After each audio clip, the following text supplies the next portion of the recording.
السلام علیکم ورحمۃ اللہ وبرکاتہ۔ اعوذ باللہ من الشیطان الرجیم، بسم اللہ الرحمن الرحیم۔ امن خلق السماوات والارض وانزل لكم من السماء ماء فانبتنا به حدائق ذات بہجہ ما كان لكم ان تنبتوا شجرها أإله مع الله بل هم قوم يعدلون۔ کیا وہ شریک بہتر ہیں یا وہ جس نے آسمان اور زمین کو پیدا کیا اور تمہارے لیے آسمان سے پانی اتارا، پھر ہم نے اس کے ساتھ رونق والے باغات اگائے، تمہارے بس میں نہ تھا کہ ان کے درخت اگاتے۔ کہ اللہ کے ساتھ کوئی اور معبود بھی ہے، بلکہ یہ ایسے لوگ ہیں جو راستے سے ہٹ رہے ہیں۔ بات کو سمجھیے، ہم سورۃ النمل میں یہ پڑھ کر آئے ہیں کہ اللہ تبارک و تعالیٰ نے دنیا میں ہر دو قسم کے لوگ پیدا کیے ہیں۔ ایک ایسے بھی اللہ والے ہیں جن کو اللہ تبارک و تعالیٰ بڑا مقام، بڑا مرتبہ عطا کرتا ہے، لیکن وہ سب اللہ کے عطا سمجھ کر اللہ کے ہی عاجز بندے بنتے ہیں۔ اور کچھ ایسے شوخے لوگ ہوتے ہیں جن کو تھوڑا سا بھی مل جائے تو اس میں اتراتے ہیں۔ تو اللہ تعالیٰ نے رسالت کا یہ باب ہمیں بتا دینے کے بعد اب یہاں سے ہم اللہ کی توحید کے کچھ ایسے دلائل پڑھنے والے ہیں کہ جس کو کوئی دہریہ، کوئی بڑے سے بڑا بھی دنیا دار شخص، اللہ کی ذات کے، اللہ کے وجود سے ناآشنا شخص، کوئی بھی اس کو نہیں جھٹلا سکتا۔ کیا آسمان سے کس نے پانی اتارا؟ کون ہے؟ جس نے زمین و آسمان کو پیدا کیا، کون ہے؟ کون ہے جو پانی بناتا ہے اور پھر آسمان سے اس پانی کو کو زمین پہ بیچتا ہے، پھر اس کے بعد رونق والے باغات اگاتا ہے، حدائق ذات بہجہ۔ کسی ایک باغ میں جا کر دیکھ لیجئے، باغات کی رونقیں اللہ کے ہاتھ میں ہیں۔ تمہارے بس میں نہ تھا کہ تم اس کا کوئی درخت اگا سکتے، تم تو ایک درخت کیا، تم تو ایک بیج تک نہیں بنا سکتے۔ تو کون ہے جو اللہ کے علاوہ یہ سب کچھ کرتا ہے؟ وہ ایسے لوگ ہیں جو اللہ کے علاوہ اللہ کے ساتھ دوسروں کو برابر ٹھہراتے ہیں۔ وہ کون ہے جس نے زمین کو جائے قرار بنا دیا؟ سبحان اللہ، کیسے جائے قرار؟ یہ دنیا تو عجائبات کا گھر ہی ہے۔ اگر آپ ذرا سی آنکھیں کھولیں تو آپ کو پتہ چل جائے گا کہ اللہ کی کئی قدرتیں صرف اس ایک جملے میں ٹھہر گئی ہیں۔ بات ہزاروں سال پہلے انسان کے علم میں آ چکی تھی کہ یہ کرۂ ارض زمین گول ہے اور فضا میں معلق ہے، زمین کا اکثر حصہ سمندر ہے، لیکن زمین گول ہونے کے باوجود، اکثر حصہ سمندر ہونے کے باوجود زمین گرتی نہیں، اور سمندر کا پانی اس زمین کے اوپر ٹھہرتا ہے۔ زمین میں کشش ثقل موجود ہے، زمین پر چیزیں خود بخود گر سکتی ہیں لیکن خود بخود اٹھ نہیں سکتی۔ گیسیں اور آبی بخارات زمین کے اوپر ہیں۔ پھر دیکھیے کہ زمین تقریباً 1000 میل فی گھنٹہ کی رفتار سے سورج کے سامنے رہتے ہوئے اپنے مدار کے گرد گھوم رہی ہے۔ اس کا چکر ایک دن میں یا 48 گھنٹوں میں پورا ہوتا ہے، اور ہماری زمین سورج سے 9 کروڑ 30 لاکھ میل دور ہے۔ اس کے گرد بھی ایک سال میں ایک گردش پوری کرتی ہے، تو یعنی سورج کی گرد اس کی گردش کی رفتار 66,600 میل فی گھنٹہ ہے۔ تو اتنی طاقت والی سپیڈ سے اس کی گردش ہو رہی ہے، ٹھیک ہے؟ کتنے؟ 66,600 میل فی گھنٹہ۔ سوچیں، کیا کسی نے آج تک اتنی تیز رفتار ٹرین بنائی ہے؟ نہیں بنائی۔ اتنی سپیڈ سے زمین چل رہی ہے، اتنی سپیڈ سے گردش کر رہی ہے، لیکن اس کے باوجود اللہ نے زمین کو اس قدر جکڑ رکھا ہے کہ ہم محسوس تک نہیں کر سکتے، اور یہ ہمارے لیے جائے قرار ہے۔ یعنی زمین میں اللہ تعالیٰ نے تمام چیزوں کو قرار دیا ہے۔ پھر زمین کی گردش، ایک حصہ سورج کے سامنے ہے، وہاں پر دن ہے، ایک حصہ سورج کے پیچھے، وہاں پہ رات ہے۔ اگر ایک ہی طرف دیکھیں، جیسے آپ کہتے ہیں نا کہ کسی چیز کو پکانے کے لیے چولہا چلانا اور بند کرنا پڑتا ہے، ایک ٹیمپریچر کو ماڈریٹ رکھنا پڑتا ہے۔ اگر ہر وقت سورج چلتا رہتا تو چیزیں جل جاتی، اگر ہر وقت سورج نہ ہوتا تو چیزیں پک نہ سکتی۔ اللہ نے زمین کو جائے قرار بنا دیا۔ پھر اللہ تعالیٰ نے زمین اور سورج کا فاصلہ برقرار رکھا. اگر اس فاصلے سے کم فاصلہ ہوتا تو تمام مخلوق گرمی کی شدت اور تپش سے مرجھا جاتی، اور زیادہ ہوتا تو ٹھنڈ سے ٹھٹر کر مر جاتی. اس طرح سے بھی یہ زمین مخلوقات کے لیے جائے قرار نہ بن سکتی. پھر ہماری زمین سورج کے گرد 77 ڈگری کا زاویہ بنا کر گھومتی ہے. اس سے کیا پتہ چلتا ہے کہ زمین اور رات اور دن کے اوقات میں آہستہ آہستہ تبدیلی ہوتی ہے. کبھی دن بڑے اور کبھی رات چھوٹی، اور کبھی رات چھوٹی اور دن بڑے، اور اس طرح موسموں کی تبدیلیاں. تو سبحان اللہ، اللہ تبارک و تعالیٰ نے کیسے زمین کو ہمارے لیے جائے قرار بنا دیا کہ جس میں ہم رہ سکتے ہیں. یہ عجائبات ہیں، اس کو کبھی آپ اسٹڈی کیجیے گا. It will be a very interesting field for you. لیکن یہ ہے کہ ہم لوگ اس چیز کو اسٹڈی کریں تو پھر ہے. اور اللہ تعالیٰ نے فرمایا اس کے درمیان ہم نے نہریں بنا دیں. وَجَعَلَ لَهَا رَوَاسِيَ، اور اس کے درمیان پھر کیا کر دیے، پہاڑ بنا دیے، اور دو دریاؤں کے درمیان میں آڑ بنا دی. اللہ کی قدرت کی نشانیاں ہیں. بتاؤ مشرکو، یہ سب کچھ اللہ کے علاوہ کوئی بنا سکتا ہے؟ أَمَّن يُجِيبُ الْمُضْطَرَّ إِذَا دَعَاهُ وَيَكْشِفُ السُّوءَ وَيَجْعَلُكُمْ خُلَفَاءَ الْأَرْضِ. کون ہے جو بے بس کی اس وقت سنتا ہے جب وہ مضطرب ہو کر اللہ کو پکارے، اور اس کی ساری تکلیفوں کو وہ دور کر دے؟ اللہ کے علاوہ بھی کوئی معبود ہے؟ قلیلا ما تذکرون، تم تھوڑے ہی نصیحت حاصل کرتے ہو. کون ہے جو تمہیں خشکی اور تری کے اندھیروں میں تمہاری رہنمائی کرتا ہے؟ کیسے زمین میں اور رات کے وقت اللہ تبارک و تعالی کائنات میں ایسے اللہ نے اشارے رکھ دیے ہیں، سیارے اور چاند اور اس طرح سے تارے، کہ لوگ اس کے ذریعے اپنی ڈائریکشنز معلوم کر سکتے ہیں. اور اندھیرے میں، اور پھر اس کے بعد سمندر میں، جہاں ہر طرف وسیع و عریض سمندر ہے، کوئی پتہ نہیں مشرق کدھر ہے، مغرب کدھر ہے، شمال کدھر ہے، جنوب کدھر ہے، تو سورج سے دیکھ کر لوگ پتہ کر لیتے ہیں. اس طرح سے مقناطیس سے قطب شمالی اور قطب جنوبی کا پتہ چل جاتا ہے. اللہ تعالیٰ فرماتا ہے پھر اللہ تعالیٰ ہواؤں کو اپنی رحمت کے آگے خوشخبری بنا کر بیچتا ہے. اللہ کے علاوہ بھی کوئی ہے؟ تعالی اللہ عما یشرکون. کون ہے جو خلقت کو پیدا کرتا ہے پھر اس کو اعادہ کرتا ہے؟ اور کون زمین اور آسمان سے تمہیں رزق دیتا ہے؟ کون دیتا ہے؟ کیا اللہ کے علاوہ بھی کوئی ہے؟ اپنی دلیل لاؤ اگر تم سچے ہو. اللہ تعالیٰ نے بتایا اللہ کے علاوہ آسمان اور زمین کی چھپی ہوئی پوشیدہ باتوں سے کوئی واقف نہیں ہے، اور کوئی واقف نہیں ہے. قُلْ لَا يَعْلَمُ مَنْ فِي السَّمَاوَاتِ وَالْأَرْضِ الْغَيْبَ إِلَّا اللَّهُ. تو یہ پھر تردید ہو گئی اس باطل عقیدے کی کہ اللہ کے علاوہ کوئی بھی غیب کا علم رکھتا ہے. وَمَا يَشْعُرُونَ أَيَّانَ يُبْعَثُونَ. اور ان کو شعور نہیں ہے، وہ نہیں جانتے کہ وہ کب اٹھائے جائیں گے. یعنی ان کے عقل اور ان کی سوچ میں یہ ادراک نہیں ہے.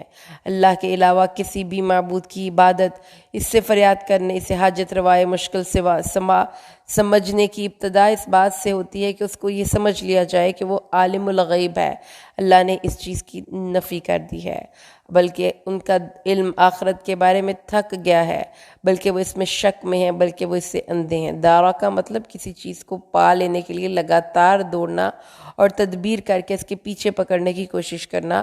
یعنی انہوں نے آخرت کے علم کو حاصل کرنے کی بہت کوشش کی، لیکن آخرکار تھک کر بیٹھ گئے. اب ان کے دل میں ایک شک سا ہے، پتہ نہیں دوبارہ جی کر دوبارہ اٹھنا ہے کہ نہیں اٹھنا، بلکہ وہ اس سے اندھے ہیں. اور کہا ان لوگوں نے جنہوں نے کفر کیا، کیا جب ہم ہڈیاں ہو جائیں گے اور ہم مٹی بن جائیں گے تو ہم دوبارہ اٹھائے جائیں گے؟ تو دیکھیے جی، بات کو سمجھنا ضروری اس لیے ہے کہ قرآن پاک نے ہمیں ایک بات سمجھائی ہے، اور وہ یہ ہے کہ ایک انسان کو اپنی ذات سے بہترین فائدہ اٹھانے کے لیے ضروری ہے کہ وہ یہ جان لے کہ اس کا کوئی ایک بہت اپنا ہے جو اس کی بہت کیئر کرتا ہے، اور اس نے اس کے لیے اس کی غیر. اب دیکھیں کہ اس دنیا میں جتنے نظام چل رہے ہیں، فزکس کی فیلڈ اٹھا کر آپ دیکھ لیجئے، آپ بائیولوجی کی فیلڈ اٹھا کر دیکھ لیجئے، آپ جیولوجی اسٹرالوجی کی فیلڈ اٹھا کر دیکھ لیجئے.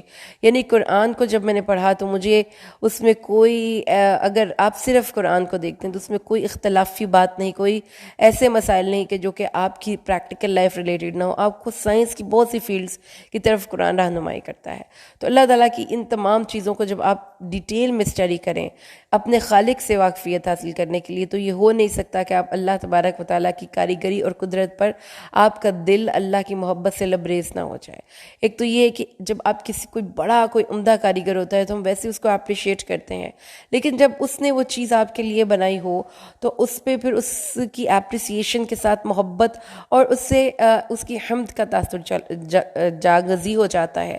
اگر اللہ تعالیٰ نے فرمایا یہ سب کچھ اللہ تعالیٰ نے کیوں بنایا؟ اس لیے نہیں بنایا کہ اس کا اللہ تعالیٰ نے ایسے ہی بنا کے دنیا کو چھوڑ دیا۔ اللہ تعالیٰ نے ہمیں اس دنیا میں ایک خاص مقصد کے لیے بھیجا، اور وہ کیا ہے؟ اس دنیا کی اتنی رنگینیوں میں پڑھ کر کیا تم اللہ کو یاد کرتے ہو کہ بھول جاتے ہو؟ لیکن جو کافر تھے انہوں نے سب سے پہلے تو اس چیز کا ہی انکار کر دیا کہ وہ مر کر دوبارہ اٹھائے جائیں گے، حالانکہ اس میں کوئی ایسی کوئی مسٹری نہیں ہے۔ آپ کے جسم کو چوٹ لگتی ہے نا، کبھی دیکھا ہوگا آپ نے، تو آپ کی کھال، آپ کی جلد دوبارہ اگتی ہے، ایک حساب سے پرانی ریموو ہو جاتی ہے، اس کی جگہ پہ نئی اگتی ہے۔ آپ اپنے سر کے سارے بال کاٹ دیں، بالکل اس طرح پھیر دیں، وہ اگاتے ہیں، دوبارہ اگاتے ہیں بال آپ کے۔ تو یہ ایک مسٹری نہیں ہے، دنیا مرنے کے بعد، ختم ہو جانے کے بعد چیزیں دوبارہ پیدا ہو جاتی ہیں۔ تو اللہ تعالیٰ نے فرمایا یہی سب کچھ تمہارے ساتھ ہے، لیکن انہوں نے کہا تھا کہ جب ہم بسیدہ ہڈیاں ہو جائیں گے تو ہم دوبارہ اٹھائے جائیں گے، ایسا تو ہمیں اور ہمارے پہلے باپ دادا کو وعدے دیے گئے تھے، اور یہ بالکل غیر یقینی بات ہے، یہ پہلے لوگوں کی قصے کہانیاں ہیں۔ تو اللہ تعالیٰ نے فرمایا ٹھیک ہے، جو جھٹلا دیتے ہیں پھر وہ ان کا انجام کوئی بہت اچھا نہیں ہوتا۔ دنیا کی زندگی میں انسانوں کو دیکھنے کا سٹائل قرآن یہ بتاتا ہے کہ ان کا اینڈ دیکھیں، ان کا انجام دیکھیں، جو ظالم تھے ان کا انجام کیا ہوا، جو توحید پہ قائم رہنے والے تھے اور اس کے لیے قربانیاں دینے والے تھے ان کا انجام کیا ہوا۔ اللہ تعالیٰ نے فرمایا اس لیے اے نبی ان کے بارے میں غم نہ کھائیں اور نہ ہی اپنے سینے میں کسی قسم کی کوئی تنگی محسوس کریں اس بات پہ جو آپ کے خلاف مکر کرتے ہیں، اور وہ کہتے ہیں یہ وعدہ برحق، یعنی کہ آپ کہتے ہیں کہ قیامت آئے گی، قیامت آئے گی۔ اچھا ذرا اس کا یہ وعدے کب آئیں گے، اس کے وعدے کی سچائی تو بتا دو۔ اللہ نے فرمایا انہیں کہہ دیں کہ ہو سکتا ہے تمہارے پیچھے ہی بیٹھی ہو، بھائی سواری میں جو پیچھے بیٹھتے ہیں اس کے لیے ردیف کا لفظ بولا جاتا ہے، تو ہو سکتا ہے تمہارے پیچھے سواری میں وہ بیٹھی ہو اور ایک دم سے تمہیں تو پوچھ لے۔ لیکن اللہ تعالیٰ نے فرمایا بے شک تیرا رب ذو فضل علی الناس، لوگوں پر بڑے فضل کرنے والا ہے، لیکن اکثر لوگ شکر نہیں کرتے۔ کتنا پیارا گلا ہے۔ اللہ کے فضل اور عطائیں دیکھو اور پھر اپنا ایٹیٹیوڈ دیکھو، یہ دو لوگ مل کے چل رہے ہیں نا، اللہ مخلوق، اللہ اور بندہ۔ اللہ مسلسل دیے چلے جا رہا ہے اور ہم مسلسل ناشکری کیے چلے جا رہے ہیں۔ اکثر لوگ شکر نہیں کرتے، اور اس میں ناشکری کی سب سے بڑی فارم کیا ہے؟ اس ہدایت سے ہدایت نہیں لیتے۔ یہ اللہ کی ہدایت تھی، تیرا رب جانتا ہے جو ان کے سینوں میں چھپا ہوا ہے اور وہ جو اعلان کرتے ہیں، اور زمین و آسمان میں کوئی چیز چھپی ہوئی نہیں ہے مگر اللہ نے اس کو کتاب میں لکھ رکھا ہے۔ کیا مطلب؟ انتہائی مخفی چیز بھی لوح محفوظ میں درج ہے۔ اللہ سے کون چھپ سکتا ہے جس نے بنا دیا؟ یہ قرآن ہے جو بنی اسرائیل پر وہ چیزیں بیان کرتا ہے اکثر جس میں وہ اختلاف کیا کرتے تھے، اور یہ قرآن کیا ہے؟ لاہدی و رحمہ، البتہ ضرور ہدایت ہے اور مومنوں کے لیے رحمت ہے۔ اللہم اجعلنا برحمتک منہم، وہ مومن جن کے لیے یہ قرآن ہدایت بن جاتا ہے۔ بے شک تیرا رب ان کے درمیان اپنے حکم سے فیصلہ کرے گا اور وہ غالب ہے، علم رکھنے والا ہے۔ اللہ پر توکل کر اے نبی، بے شک تو حق کے مبین پر ہے، تو واضح حق پر ہے۔ دل چھوٹا نہیں کرنا، کانفیڈنس لوز نہیں کرنا، مخالفتیں ڈٹ کر سہ جانی ہے، استقامت کا راستہ نہیں چھوڑنا، کیونکہ راہ مستقیم پر آپ ہیں، حق کے مبین پر آپ ہیں۔ بات سن لیجئے، مردوں کو کوئی نہیں سنوا سکتا اور ان کو نہیں سنوا سکتا جو بہرے ہوتے ہیں، اس لیے سننا بڑا ضروری ہے۔ جو شخص سنتا ہے اس کو عمل کی توفیق بھی مل جاتی ہے، جو کان لگا کر سنتا ہے اس کو فکر میں اس کی غور و فکر کرنے کی اس کو توفیق بھی مل جاتی ہے، لیکن جو سننا ہی نہ چاہے اے نبی اس کو آپ کیسے سنوا سکتے ہیں؟ وہ اذا ولوا، جب وہ مڑ جائیں پیٹھ پھیر کر کہ نہیں ہم نے نہیں سننا، جائیں آپ یہاں سے، ہم نے نہیں آپ کی کوئی بات سننی۔ وہ سنو گے تو پتہ چلے گا نا، تمہاری دماغ میں عقل ہے اور کمپریہینڈ بھی کر کے دکھائے گی تمہیں۔ اور اندھوں کو تم راستہ نہیں دکھا سکتے، وہ اپنے اندھیرے میں بھٹکتے رہنا پسند کرتے ہوں۔ باہر سورج کی روشنی چڑھی اور آپ آنکھیں بند کر کے اپنے کمرے میں دروازہ بند کر کے بیٹھے ہوں، آپ کو اس سے باہر نکلنا تو خود پڑے گا بھائی۔ ہدایتیں باہر بکھری پڑی ہیں، اپنے کانوں کو کھولو، آنکھوں کو کھولو۔ اللہ نے فرمایا سنتے تو اسی کو سنوا سکتا ہے نا جو ہماری نشانیوں پر ایمان لائے، وہ مسلمون اور وہ مسلمان ہوں۔ آگے اللہ فرماتا ہے اور جب ان پر بات واضح ہو جائے گی، واقعہ پورا ہو جائے گا، تو ہم ان کے لیے زمین سے ایک جانور نکالیں گے جو ان سے کلام کرے گا کہ یقیناً فلاں فلاں لوگ ہماری آیتوں پر یقین نہیں رکھتے تھے۔ یہ جانور کیا قرب قیامت کی علامات میں سے ایک علامت ہوگا جو کسی بھی وقت زمین سے نکل کے لوگوں سے گفتگو کرے گا۔ وَيَوْمَ نَحْشُرُ مِنْ كُلِّ أُمَّةٍ فَوْجًا مِّمَّن يُكَذِّبُ بِآيَاتِنَا فَهُمْ يُوزَعُونَ، اور جس دن ہم ہر امت میں سے ایک جماعت اکٹھی کریں گے ان لوگوں سے جو ہماری آیتوں کو جھٹلاتے تھے، پھر ان کی قسمیں بنائی جائیں گے۔ کیا کیا جائے گا؟ یوزعون، الگ الگ تقسیم کیے جائیں گے۔ ہر امت میں سے اللہ کی آیات جھٹلانے والے لوگوں کو، گروہوں کو جمع کیا جائے گا، اور جو لوگ آگے ہوں گے ان کو روک لیا جائے گا تاکہ پیچھے آنے والے ان سے آ کر مل جائیں۔ اللہ اکبر! کیا مطلب ہے؟ جھوٹوں کی علیحدہ فوج، منافقوں کی علیحدہ فوج، اور فوجیں ہوں گی، ایک دو لوگ نہیں ہوں گے۔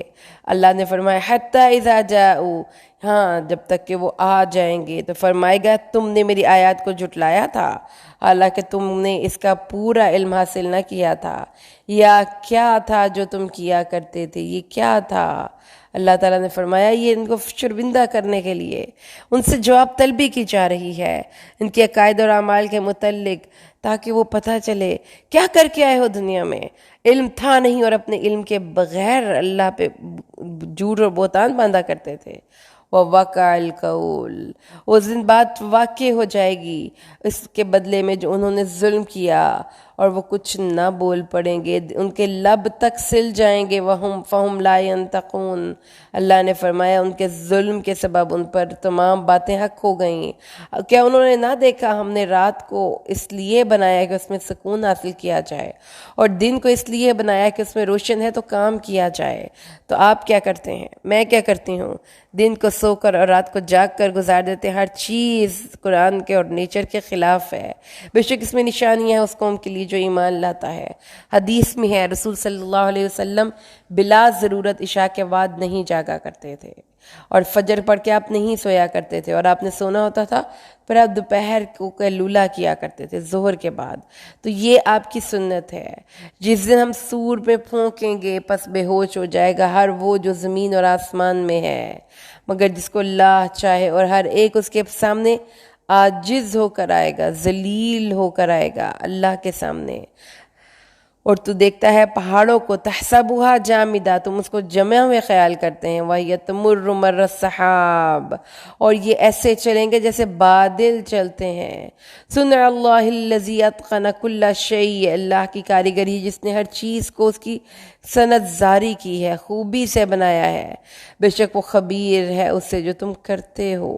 تو زمین میں ایک بڑا حادثہ ہونے والا ہے پیاری بہنوں، کہ یہ پہاڑوں کو اللہ دھنکی ہوئی، کیا تھا ہم نے پڑھا القاریہ میں، اللہ فرماتا ہے القاریعۃ ما القاریعہ وما ادراک ما القاریعہ یوم یکون الناس کالفراش المبثوث وتکون الجبال کالعہن المنفوش، اور تو دیکھے گا پہاڑوں کو وہ دھنکی ہوئی رنگ برنگ کی اون کی طرح ہو جائیں گے، اور ایک جگہ پر یہاں پر اللہ نے فرمایا وہ بادلوں کی طرح اڑنے لگیں گے، اور جو کہ حسنہ لائے گا اس کے لیے اس میں سے بہتر اجر دیا جائے گا، اور اس کو قیامت کے دن کی بڑی گھبراہٹ سے امن آ جائے گا۔ نیکی گھبراہٹ سے امن کا باعث ہے قیامت کے دن، اور جو کوئی برائی لائے گا تو وہ اوندھے منہ آگ میں گرا دیے جائیں گے۔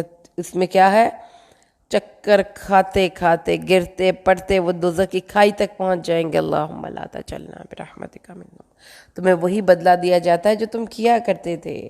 بے شک مجھے یہ حکم دیا گیا ہے کہ میں عبادت کروں اس گھر کے رب کی جس نے اس کو تمہارے لیے حرمت والا بنایا اے نبی، اور انہیں کہہ دیجئے کہ مجھے حکم دیا گیا ہے کہ میں سب سے پہلا اسلام قبول کرنے والا ہوں۔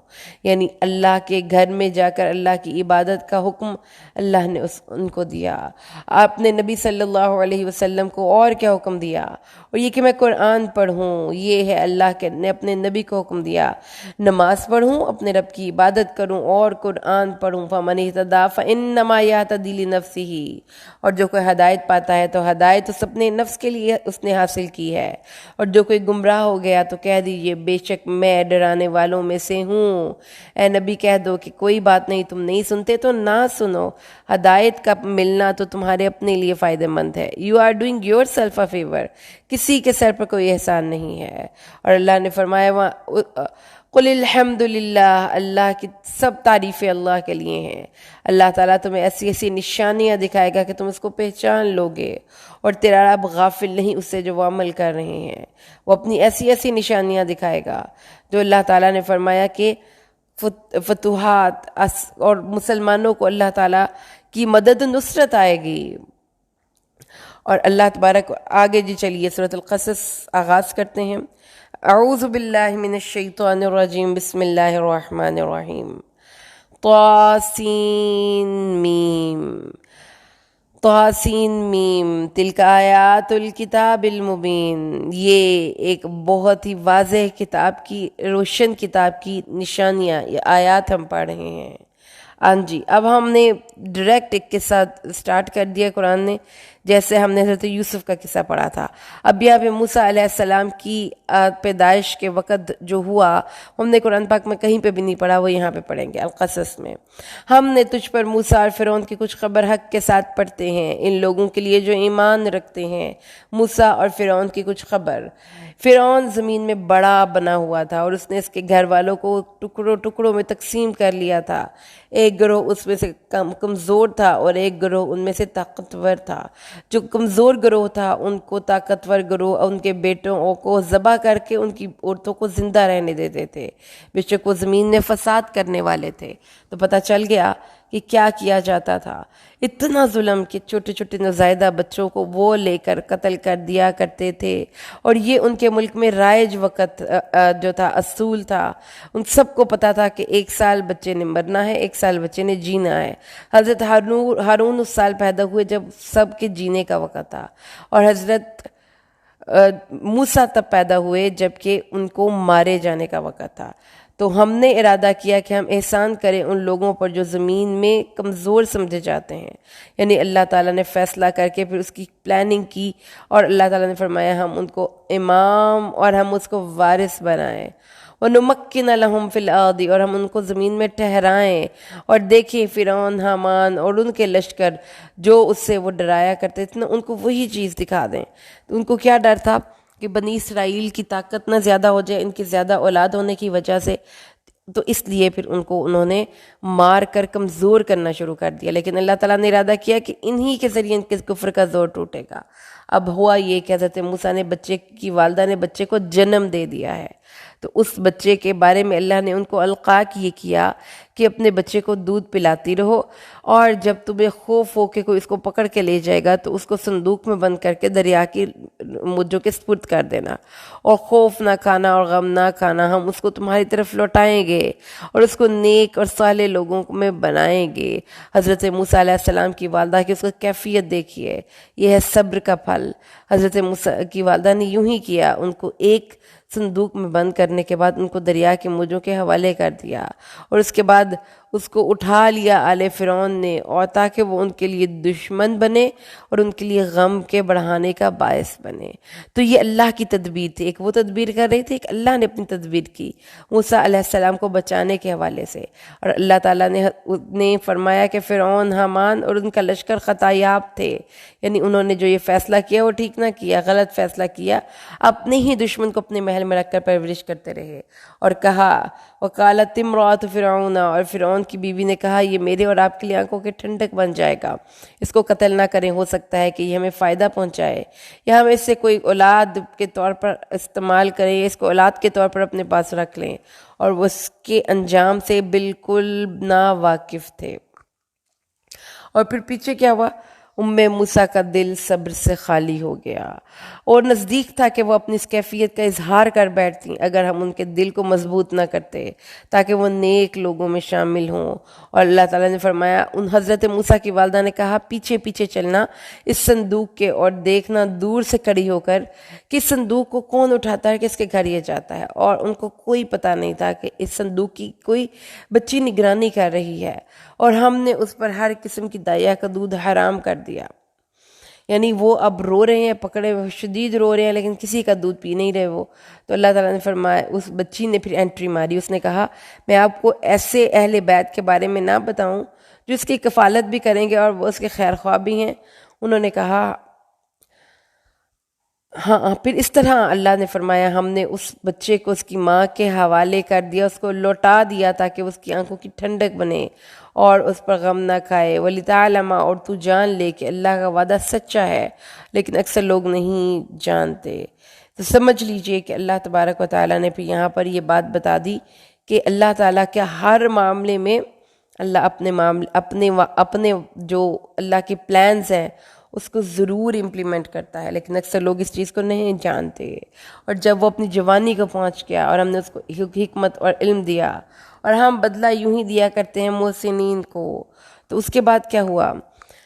آیت نمبر 15، وہ مدینہ شہر میں داخل ہوا، الہین غفلت، غفلت کے وقت، یعنی دوپہر کو سب لوگ آرام کرتے تھے۔ اس وقت حضرت موسیٰ وہاں پہ آئے اور انہوں نے دیکھا کہ ان کی قوم کے ایک بندے کو دوسری مخالفت سمت کی قوم کا بندہ تنگ کر رہا ہے، اور انہوں نے حضرت موسیٰ سے اس کی مدد مانگی۔ ٹھیک ہے، انہوں نے کہا استغاثہ کریں، ھذا من شیعتہ و ھذا من عدوہ، یہ میرے گروہ میں سے ہے اور یہ میرے دشمن کے گروہ میں سے ہے۔ تو حضرت موسیٰ جس قوم سے تعلق رکھتے تھے، یعنی کہ بنی اسرائیل، کمزور، اس بندے کو وہ دوسرا بندہ جو بادشاہ کے قبیلے سے تعلق رکھتا تھا وہ تنگ کر رہا تھا۔ تو حضرت موسیٰ کے فرینڈ نے انہیں کہا کہ پلیز ہماری ہیلپ کریں۔ حضرت موسیٰ نے ان کو روکنے کے لیے ایک مکہ مارا، مکہ مارتے ہی وہ آدمی مار گیا۔ یہ کہا جاتا ہے کہ نبیوں کی طاقت بہت زیادہ تھی، یا یہ کہ وہ آدمی ویسے ہی بڑا کمزور تھا۔ اور انہوں نے کہا یہ تو شیطان کا عمل ہے، وہ تو بہت بڑا دشمن ہے۔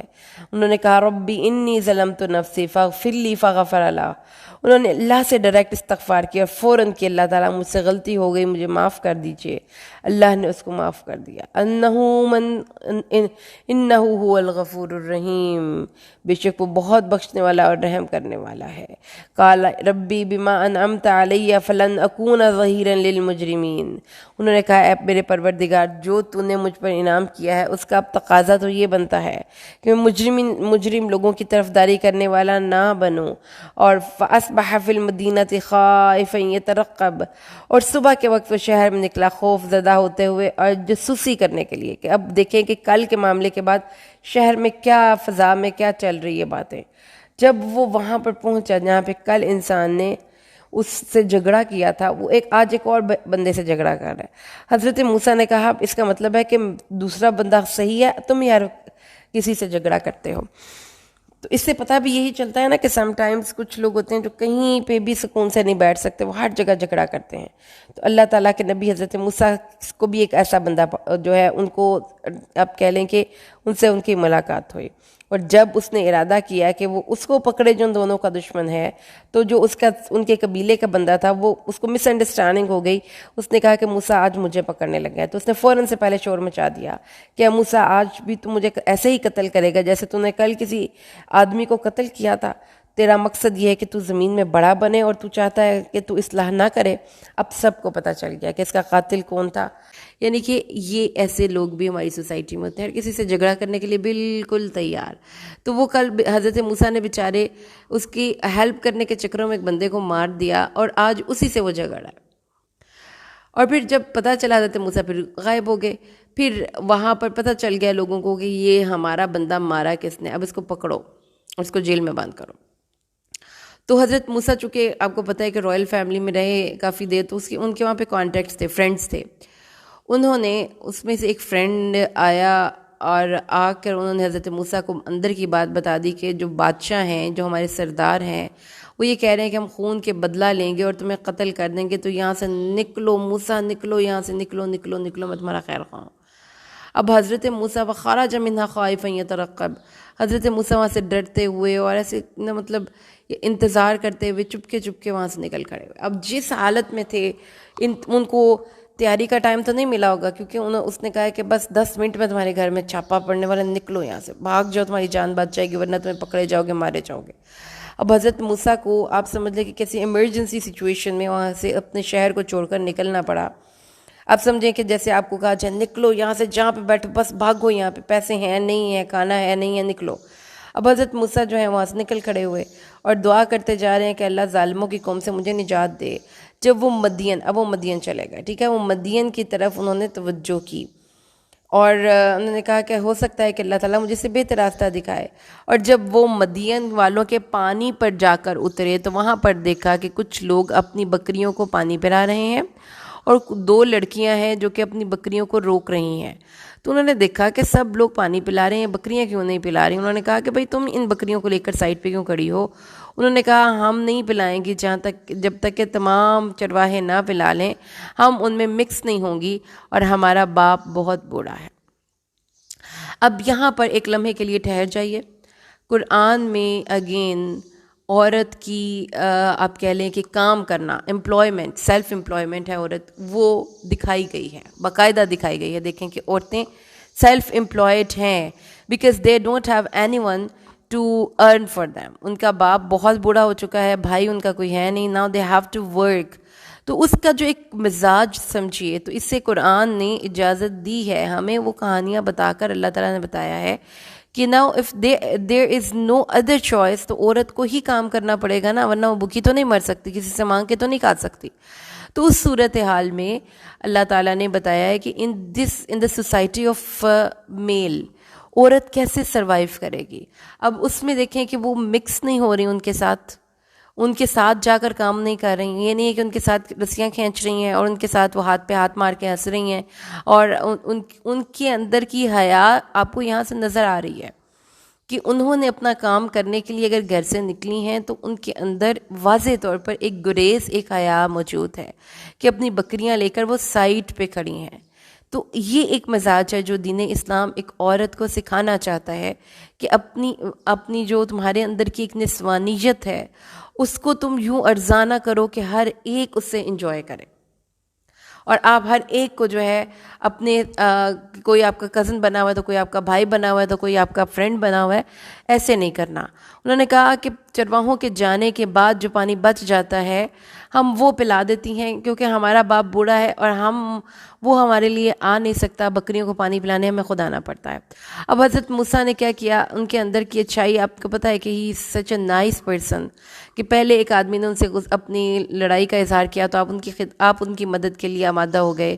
پھر آپ نے دیکھا ہے کہ حضرت موسیٰ علیہ السلام جو تھے وہ اب یہاں پر لڑکیوں نے کہا کہ ہمارا کوئی پانی پلانے والا نہیں ہے، تو آپ نے ان کو پانی پلا دیا. ان کی بکریوں کو ظاہر ہے کہ وہ جو ایک رسا اور وہ کنویں کے اندر پھینکنا اور پھر اس کے بعد اس کو نکالنا اٹس بٹ ٹرکی بھی ہوتا ہے، ایٹ دا سیم ٹائم بڑے طاقت لگتی ہے اس میں. تو وہ ایک جوان بندہ تھے، انہوں نے کیا کیا، ان لڑکیوں کی بکریوں کو پانی پلا کر سائڈ پہ جو ہے وہ بیٹھ کے. تو یہ میل کی سائڈ پہ بھی بات ہے کہ ظاہر ہے کہ سوسائٹی میں یعنی کہ اب یہ تو نہیں ہو سکتا کہ عورتوں کو سم ٹائمز نکلنا پڑتا ہے اور مردوں کو ان کی ہیلپ کرنی پڑتی ہے. تو عورتوں کی سائڈ پر اور مردوں کی سائڈ پہ، دونوں کی سائڈ پہ گائیڈ کر دیا گیا اللہ تعالیٰ نے کہ عورتوں نے کیسے اپنے آپ کو بیہیو کرنا ہے اور مردوں نے کیسے بیہیو کرنا ہے. اگر انہوں نے ان کو کھانا کھلا ان کی بکریوں کو پانی پلا دیا تو اس کے بعد ان سے فرینک ہونے کی کوشش نہیں کی، ان سے نمبر نہیں مانگ لیا اور یہ نہیں کہا کہ چلیں بھی اب میں نے آپ کی ہیلپ کیا تو اب آپ میری بھی تھوڑی سی ہیلپ کریں، ایسا کچھ نہیں کہا.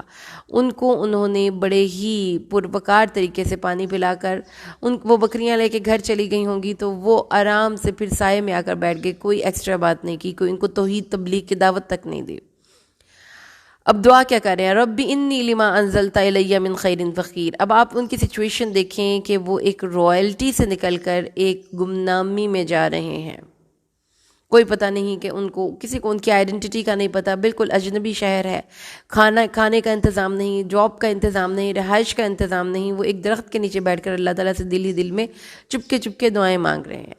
تو اللہ تعالیٰ نے ان کی دعا کیسے سنی کہ ان لڑکیوں میں سے ایک لڑکی، تمشی علی استحیاء، یہ لفظ ہیں قرآن پاک کے، وہ حیا سے چلتی ہوئی آئی، شرم سے چلتی ہوئی آئی، بے باکانہ انداز نہیں تھا اس کی چال میں۔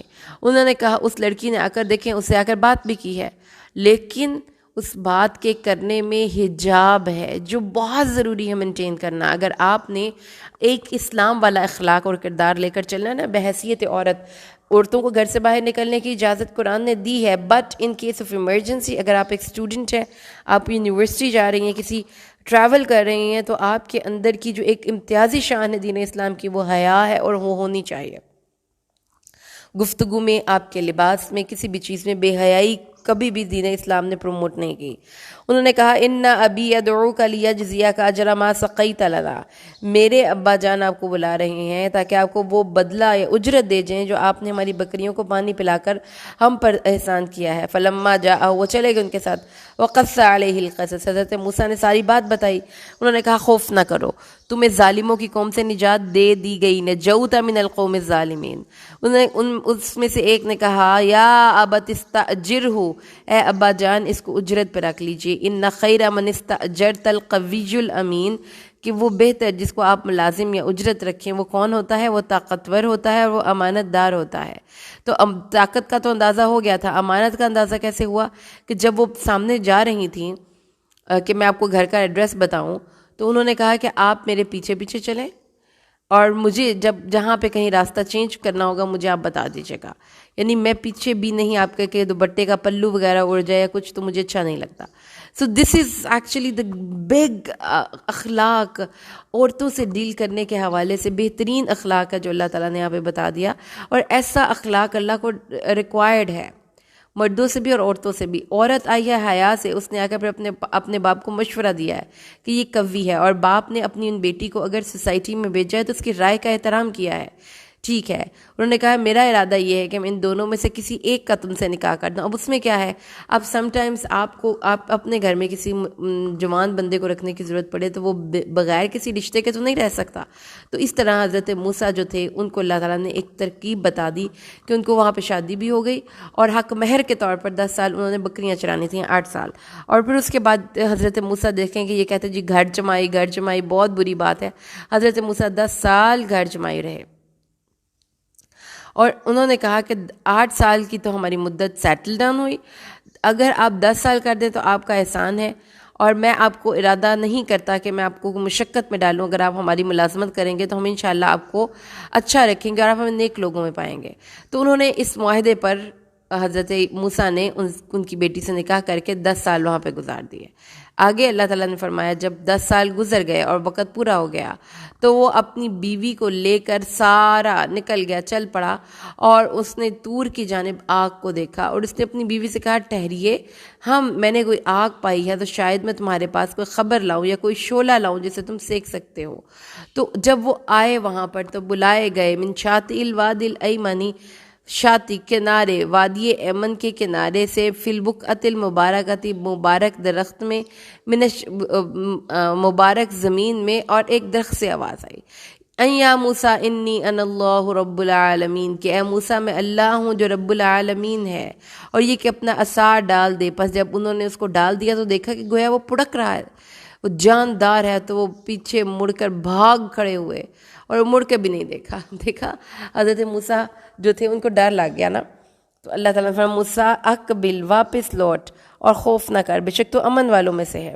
پھر حضرت موسیٰ سے کہا اپنا ہاتھ اپنی جیب میں ڈالو تو وہ بغیر کسی تکلیف کے سفید نکل آئے گا، اور پھر اپنے دل کے اوپر اپنے ہاتھ کو زور سے رکھو خوف سے، وَذَانِكَ بُرْهَانَانِ مِن رَبِّكَ، اور یہ تیرے رب کی طرف سے 2 دلیلیں ہیں، فرعون اور اس کے سرداروں کی طرف، بے شک وہ قوم تھے فاسق.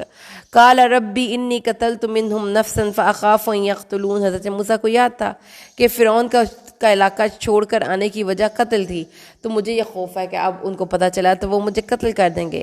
اور سیکنڈلی میری زبان اتنی فصیح نہیں، تو حضرت ہارون کو میرا نائب بنا دے.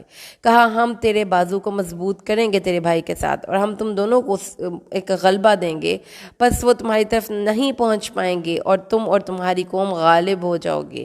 تم اور وہ لوگ جنہوں نے تمہارے پیچھے پیچھے چلے وہ غالب ہو جائیں گے. اور جب موسیٰ ہماری نشانی آوازیں لے کر آیا تو انہوں نے کہا یہ جادو ہے، اور ہم نے اس کے بارے میں اپنے پہلے باپ دادا کے مذہب میں نہیں سنا. یعنی کہ ٹریڈیشن کو فالو کرنے والے تھے اور بہت زیادہ فالو کرنے والے تھے.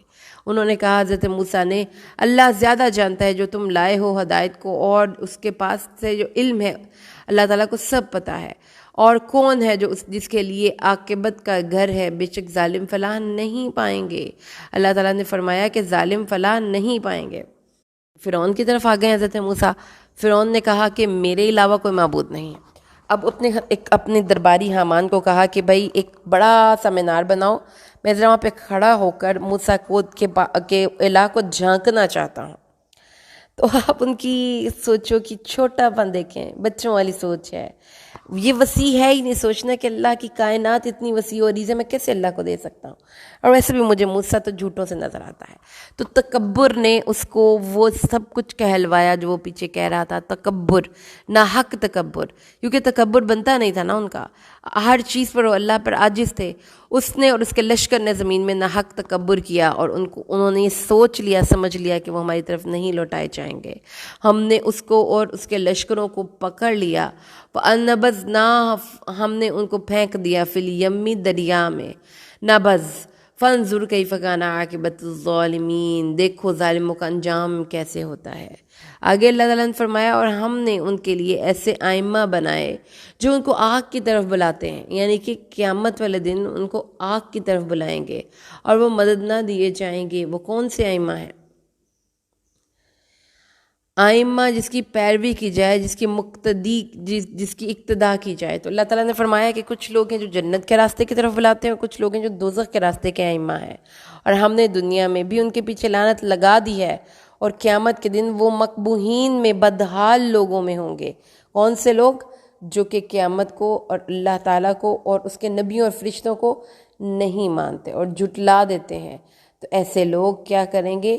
اللہ تعالیٰ فرماتا ہے کہ ایسے لوگوں کو ہم دنیا میں بھی لعنت دیں گے اور آخرت میں بھی وہ بدحال لوگوں میں شامل ہوں گے. پھر اللہ تعالیٰ نے فرمایا کہ موسیٰ کو ہم نے کتاب دی، اس کے بعد کہ ہم نے پہلی بستیوں کو ہلاک کر دیا. لوگوں کے لیے ہدایت اور رحمت ہے تاکہ وہ نصیحت قبول کریں.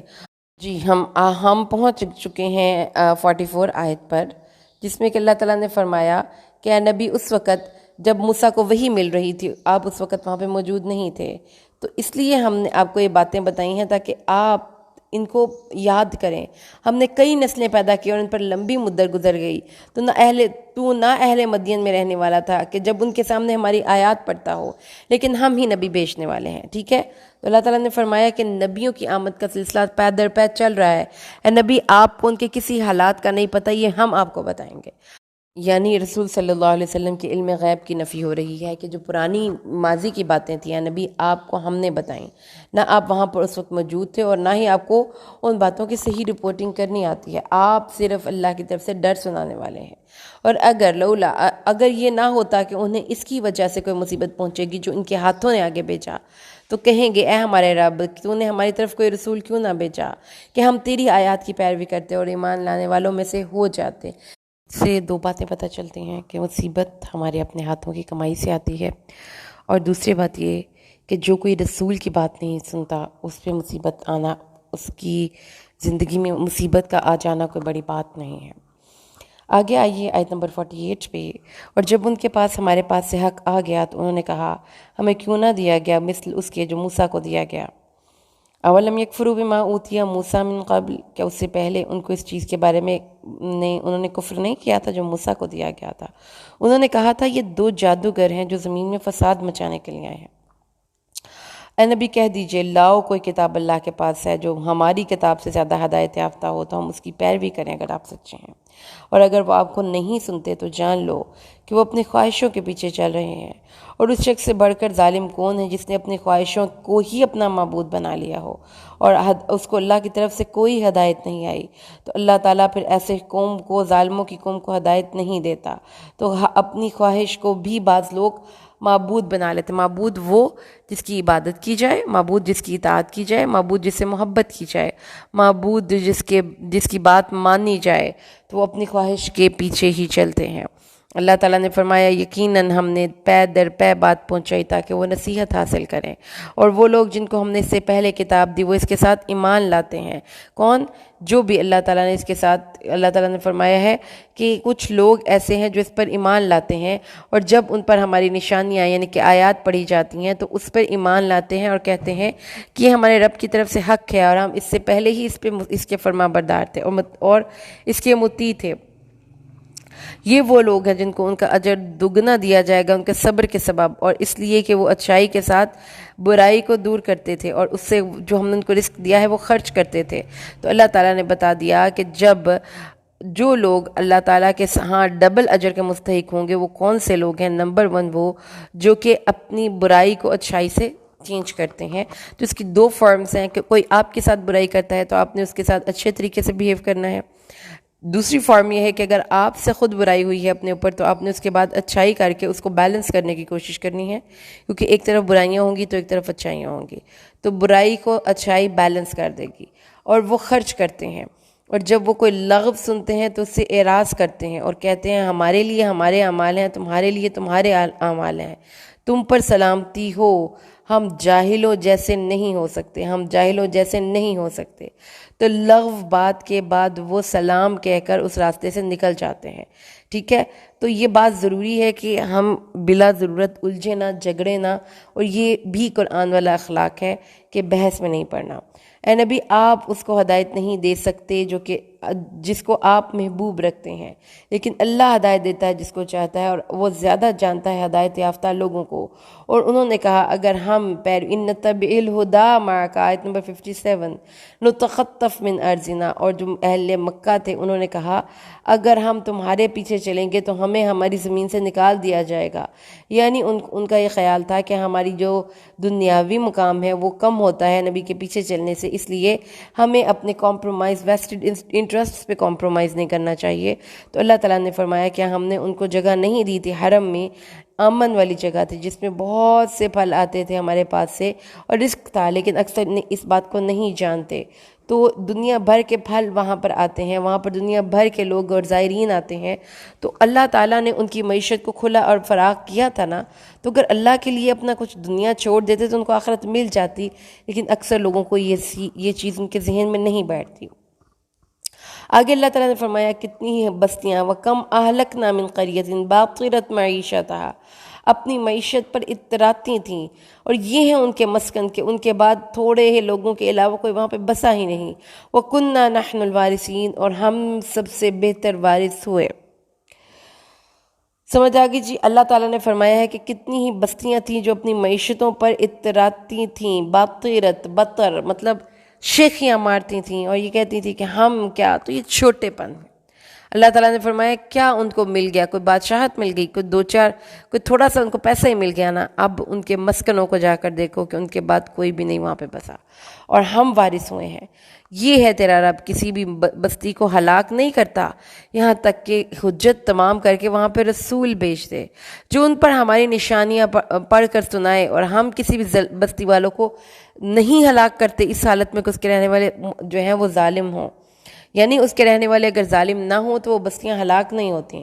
وَمَا أُوتِيتُم مِّن شَيْءٍ فَمَتَاعُ الْحَيَاةِ الدُّنْيَا وَزِينَتُهَا، اور جو آپ کو دیا گیا ہے وہ کیا ہے؟ تھوڑا سا دنیا گزارنے کا فائدہ ہے اور اس کی کچھ زینت ہے، اور جو اللہ کے پاس ہے وہ خیر ہے اور باقی رہنے والا ہے۔ تم عقل کیوں نہیں کرتے؟ کچھ بستیوں کی بری عادتوں پر کمنٹری کر رہا ہے یہاں پر۔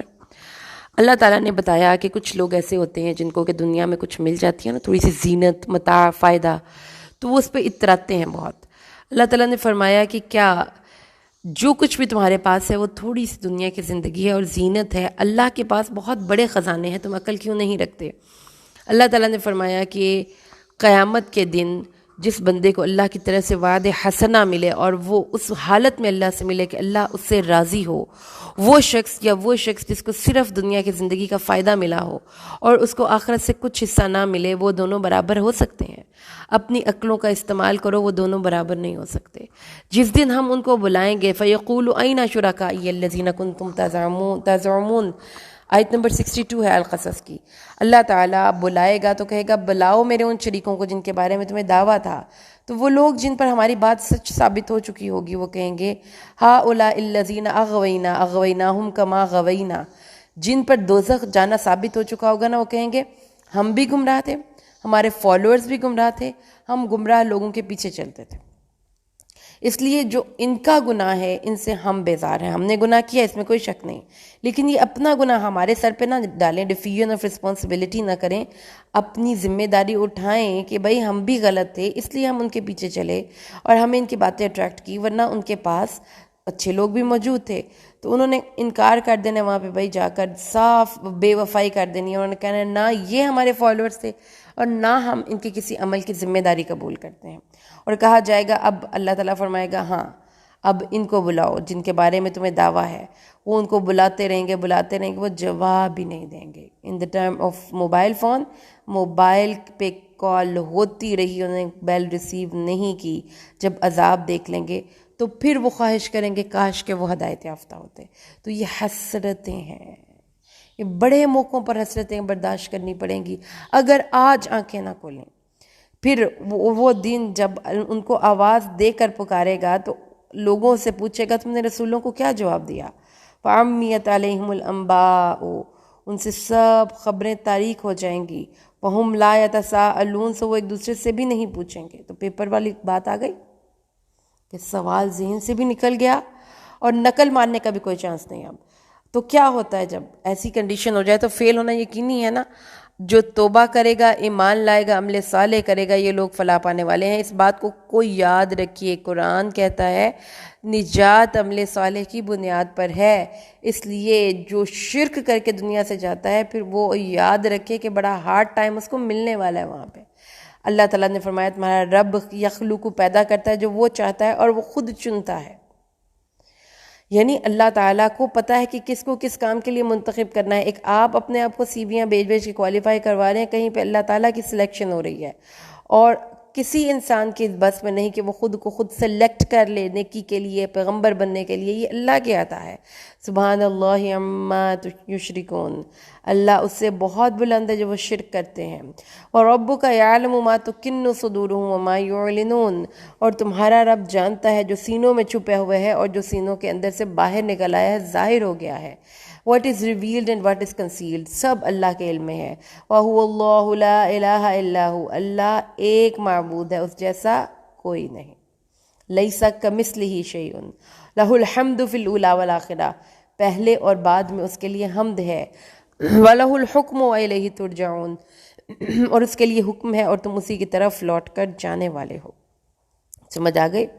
اللہ تعالیٰ نے فرما دیا کہ یہ سب کچھ اللہ کے اختیار میں ہے۔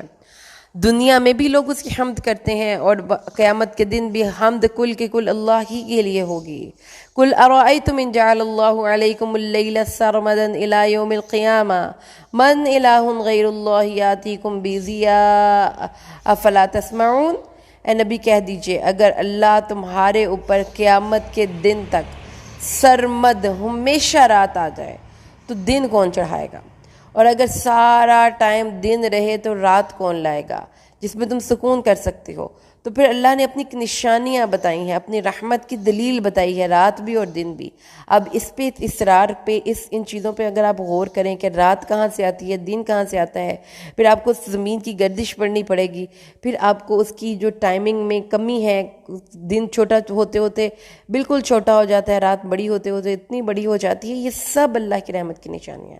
پھر دیکھیں کہ رات کے کام کیا ہیں، رات میں کیا کچھ ہوتا ہے، کون سے جانور ہیں، کون سی اسرار ہیں جو رات کے اندر چھپے ہوئے ہیں، اور پھر دن کے اندر کی کون سی ایسی باتیں ہیں جو کہ رات میں نہیں ہیں۔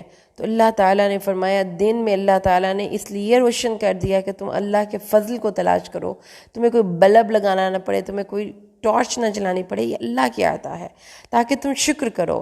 جس دن ان کو بلائے گا تو وہ کہیں گے کہاں ہیں میرے وہ شریک جن کے بارے میں تم دعوے کرتے تھے یا گمان کرتے تھے، اور ہم نزعنا من کل امت شہیدا، ہم ہر ایک امت میں سے ایک گواہ کو کھینچ کر باہر نکالیں گے اور کہیں گے لاؤ اپنی برہان، اور جان لیں گے کہ حق اللہ کے لیے ہے اور گم ہو گئے ان سے جو وہ باندھا کرتے تھے۔ ٹھیک ہے، وہ بات کہ ہر ایک امت میں سے ایک گواہ نکالیں گے، اور اس گواہ کے ساتھ پھر ہم ان سے کہیں گے کہ اپنی دلیلیں پیش کرو۔ اللہ تعالیٰ فرماتا ہے کہ وہ ان سے گم ہو جائے گا، جو دنیا میں وہ سوچتے رہتے تھے نا کہ ہم فلاں مولوی صاحب، ہم فلاں غوث اعظم، ہمارے فلاں، وہ سب بھول جائیں گے۔ آگے آ جائیے آیت نمبر 76 پہ، ایک ایسی کہانی ہے، ان قارون کان من قوم موسیٰ فبغى علیہ، قارون موسیٰ کی قوم سے تھا، اس نے سرکشی کی۔ کیا سرکشی کی؟ اس کے پاس طاقت تھی اور اس کے پاس دولت تھی۔ اس کے آتیناہ من الکنوز ما ان مفاتحہ لا تنوء بالعصبۃ اولي القوہ، اس کو اللہ تعالیٰ نے ایسے خزانے دیے تھے کہ خزانوں کی چابیاں ایک طاقتور جماعت اٹھاتی تھی۔ وہ چابیاں اٹھاتی تھی تو خزانے کتنے ہوں گے، اتنی طاقت تھی اس کے پاس۔ اس کے لیے اس کی قوم نے کہا کہ تو خوش نہ ہو، بے شک اللہ بہت زیادہ اترانے والوں کو خوش دوست نہیں رکھتا۔ آپ کو سمجھ آ گئی؟ پیسہ تو ہے لیکن ذات اخلاق نہیں، اوچھا پن ہے اس کے اندر، اترا کے اپنی قوم میں ان پیسوں کے ساتھ نکل رہا ہے اور چابیوں کے ساتھ نکل رہا ہے۔ تو لوگوں نے کہا اتراؤ تو نہ بھائی، چلو دولت تمہیں مل گئی ہے، اس پہ اترانے والی کون سی بات ہے؟ اللہ تعالیٰ نے جو آخرت میں تمہارا حصہ رکھا ہے اس کو نہ کبھی بھی چھوڑنا اور فراموش کرنا کہ دنیا بہت بھی مل جائے تو کچھ نہیں۔ تو اس نے کہا وَأَحْسِن كَمَا أَحْسَنَ اللَّهُ إِلَيْكَ، اور اللہ کے مخلوق پر اپنے اس پیسے کی وجہ سے احسان کر، کیونکہ اللہ نے تم پر احسان کیا ہے، اور زمین میں اس پیسے کی وجہ سے فساد نہ پھیلا بلکہ اصلاح پیدا کر، کیونکہ اللہ فساد کرنے والوں کو پسند نہیں کرتا۔ تو دیکھا ہے کہ علم والوں کی جو سوچ ہے اس کی حکمت کہاں تک جا پہنچتی ہے۔ انہوں نے ان کو اتنی خوبصورت نصیحتیں کہ دنیا حاصل کرنی ہے کرو لیکن آخرت فراموش نہ کرو، اس پیسے سے انسانوں کے اوپر احسان کرو اور زمین میں فساد نہ کرتے ہوئے پھرو، یعنی کہ چیزیں خراب کر دیں، ڈیک لگا لیے، گانے سن لیے، اونچی اونچی آواز میں جو ہے وہ برے حرکتیں کر لیں۔ اللہ تعالیٰ نے فرمایا یہ نہیں کرنا، فساد نہیں کرنا۔ تو انہوں نے آگے سے کیا کہا؟ جو قارون تھا، ہے اللہ تعالیٰ یہ میرے علم کی وجہ سے مجھے ملا ہے۔ تو اللہ تعالیٰ نے فرمایا اس کو نہ پتہ لگا کہ اس سے کہیں زیادہ طاقت میں جو بستیاں تھیں ہم نے ان کو بھی ہلاک کیا ہے، اور جماعت میں بھی اور قوت میں بھی، یعنی مالی قوت بھی اور باقی بھی معاشرے میں مقام کے اعتبار سے۔ اور مجرموں سے نہیں پوچھا جائے گا کہ بھائی تم نے کون سا گناہ کیا۔ پھر وہ نکلا اپنی قوم سے زینت کا اظہار کرتے ہوئے، اور وہ لوگ جن کے دل میں زندگی تھی، دنیا کی زندگی کی طلب تھی، کہنے لگے یا لیت لنا مثل ما اوتی قارون انہ لذو حظ عظیم۔ قارون، اوئے ہوئے ہوئے، قارون کا مال دیکھ کر ان کی تو رالیں ہی ٹپک پڑی، منہ کے اندر انگلیاں ہی چلی گئیں، ان کے اندر دنیا کی طلب اور بڑھ گئی، وہ پیاس بڑھ گئی نا۔ تو وہ لوگ جن کو علم دیا گیا تھا انہوں نے کہا تم پر افسوس ہے، یہ پیسہ کیا ہے، ثواب اللہ کا بہتر ہے اس کے لیے جو ایمان لائے اور نیک اعمال کرے، اور اس کی جو توفیق ہے وہ صبر کرنے والوں کے علاوہ کسی کو ملا بھی نہیں کرتی۔ تو اللہ تعالیٰ کے نے نیک بندوں کے ذریعے وہ بات کہلوا دی کہ پیسہ، یہ سب کچھ میٹیریلسٹک پرسوٹس، بہت بڑا مقام، یہ سب کچھ بھی نہیں اگر آخرت نہیں تو۔ ہم نے وَخَسَفْنَا بِهِ وَبِدَارِهِ الْأَرْضَ، ہم نے اس کو اور اس کے گھر کو زمین میں دھنسا دیا، پھر نہ کوئی اس کے لیے جماعت آئی جو اللہ کے مقابلے میں اس کی مدد کر سکتی ہے، نہ ہی وہ اپنا بچاؤ کر سکتے تھے۔ ٹھیک ہے، اللہ نے ان سب کو زمین میں دھنسا دیا، وہ اور اس کے سارے لاؤ لشکر سمیت۔ تو پھر اس کے بعد وہ لوگ جو کل اس کے مقام کی تمنا کر رہے تھے آج اللہ کا شکر ادا کر رہے تھے کہ شکر ہے کہ اللہ نے ہمیں اتنا رزق دیا جتنا کہ ہمیں ضرورت تھی، اور اللہ کا شکر ہے کہ اللہ نے ہمیں اس فتنے سے نجات دے دی۔ اس کے بعد اللہ تبارک و تعالیٰ نے اسی ذکر کو جاری رکھتے ہوئے فرمایا کہ یہ آخرت کا گھر ہے، ہم ان لوگوں کے لیے مقدر کر دیتے ہیں جو زمین میں بڑا نہیں بننا چاہتے، زمین میں فساد نہیں کرنا چاہتے، اور اب انجام آخر تو پرہیزگاروں کا ہی ہے۔ تو آخرت کا گھر کن لوگوں کے لیے ہے؟ جو زمین میں بڑا نہیں بننا چاہتے، تکبر نہیں کرتے، باتوں کو، اپنے آپ کو بڑی کوئی چیز نہیں سمجھتے، بلکہ زمین میں عاجزی سے رہتے ہیں اور زمین میں اصلاح کی کوشش کرتے ہیں، فساد نہیں کرتے۔ اور آخرت، انجام آخر نیک لوگوں کے لیے ہی ہے۔ یاد رکھیے کہ آخرت میں جو انجام ملے گا وہ متقین کے لیے ہے، وہ متقین جو اپنی زندگی کا لمحہ لمحہ بہت ہی گارفل ہو کر، محتاط ہو کر گزارتے ہیں۔ وہ ایسے ہی نہیں کر سکتے کہ وہ اپنی زندگی ضائع کر دیں، اور جو کوئی اچھائی لائے گا، حسنہ لائے گا، اس کے لیے اس میں سے بہتر مل جائے گا، اور جو کوئی برائی لائے گا تو نہیں بدلہ دیے جاتے وہ لوگ جنہوں نے برے اعمال کیے مگر وہ جو وہ عمل کیا کرتے ہیں۔ تو اللہ تعالیٰ نے بتا دیا کہ اچھائی اور برائی کا جو بدلہ ملنا ہے وہ ہماری اپنی ہی طرز حیات اس کو ڈٹرمن کرے گا۔ اگر ہم اچھا سوچیں گے، اچھا عمل کریں گے تو ہم اس کا اچھا بدلہ بھی پائیں گے، سیم ایز کہ آپ اچھا بیج زمین میں ڈالتے ہیں تو آپ کو اس کا اچھا پھل نکلتا ہے۔ اور اگر خبیث چیز، بری چیز آخرت کے لیے رکھ دی اور برا کام کر دیا تو اس سیئہ کا بدلہ وہ فلا ومن جاء بالسیئات فلا یجزی الذین عملوا السیئات الا ما كانوا یعملون، تو جو وہ عمل کرتے تھے اس کے حساب سے ان کو ان کا بدلہ مل جائے گا۔ اس لیے اس واقعے میں بھی بہت بڑی نشان عبرت ہے کہ کسی کو کیا دولت ملی ہوگی جو قارون کو ملی، لیکن اگر اس نے اپنی اس دولت کو اپنی آخرت سنوارنے کے لیے اور انسانیت کی خدمت کے لیے خرچ نہیں کیا تو اس کی دولت اس کے لیے ذرا بھر بھی فائدہ مند نہیں ہوئی۔ تو اس لیے ایک اپنے آئیڈیلز کو درست کر لیجئے کہ دنیا کی زندگی سے اگر ہم نے کچھ لے کر جانا ہے اپنے لیے تو وہ ہماری آخرت ہونی چاہیے اور ہمارا تقوی ہونا چاہیے۔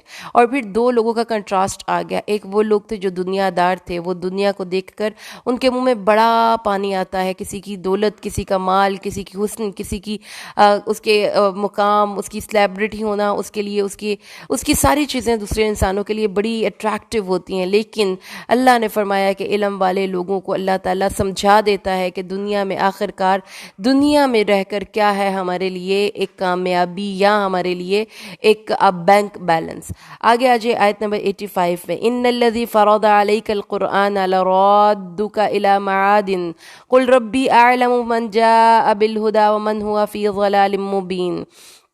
بے شک جس نے تجھ پر یہ قرآن فرض کیا ہے وہ ضرور تجھے ایک لوٹنے کی جگہ کی طرف واپس لانے والا ہے۔ کیا مطلب ہے لرادک الی معاد؟ یعنی رسول صلی اللہ علیہ وسلم کو اس صورت کے اختتام پر عظیم خوشخبری دے دی گئی کہ جس جگہ پر سے آپ کو نکالا گیا تھا اے نبی، آپ واپس اس جگہ پر لوٹائے جائیں گے۔ اس لیے آپ اس چیز کی فکر نہ کریں گے۔ ایک اشارہ بھی تھا اور ایک خوشخبری بھی تھی فتح عظیم یعنی کہ مکہ کی۔ قل، اے نبی کہہ دیجئے، ربی اعلم من جاء بالہدی ومن هو فی ضلال مبین، میرا رب زیادہ جانتا ہے جو ہدایت لے کر آیا اور اسے بھی جو کھلی ہوئی گمراہی میں ہے۔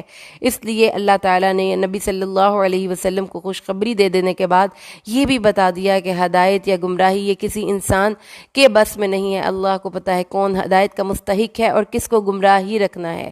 ما كنت ترجو ان یلقى الیک الکتاب الا رحمة من ربک فلا تکونن ظہیرا للکافرین، اور تو امید نہ رکھتا تھا کہ تیری طرف تیرے رب کی کتاب نازل کی جائے گی، لیکن یہ تیرے رب کی رحمت کی وجہ سے نازل ہوئی ہے۔ تو اے نبی، جو اللہ نے آپ کو رحمت عظیم عطا فرمائی ہے اس وجہ سے اب اس کے شکر کا ایک طریقہ کار یہ ہے کہ اللہ والوں سے دوستی کرنی ہے اور کافروں کا مددگار نہیں ہونا۔ یعنی کہ جن لوگوں نے آپ کا جینا دوبھر کر رکھا ہے، جن لوگوں نے آپ کو مکہ سے نکل جانے کے لیے مجبور کر دیا ہے، اللہ تبارک و تعالی ہجرت کے بعد آپ کو عظیم الشان اسی مقام کی طرف واپس لائے گا۔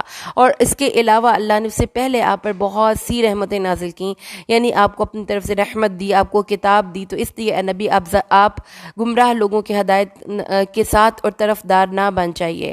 اللہ تعالیٰ نے آگے فرمایا ہے، اور یہ لوگ وَلَا يَصُدَّنَّكَ عَنْ آيَاتِ اللَّهِ بَعْدَ إِذْ أُنزِلَتْ إِلَيْكَ وَادْعُ إِلَىٰ رَبِّكَ وَلَا تَكُونَنَّ مِنَ الْمُشْرِكِينَ، اور یہ لوگ تجھے اللہ کی آیات میں سے کسی صورت روک نہ پائیں، یعنی کچھ بھی ہو جائے کتاب اللہ کی تشہیر اور ترویج کے لیے تم نے کوشش کرتے ہی رہنا ہے۔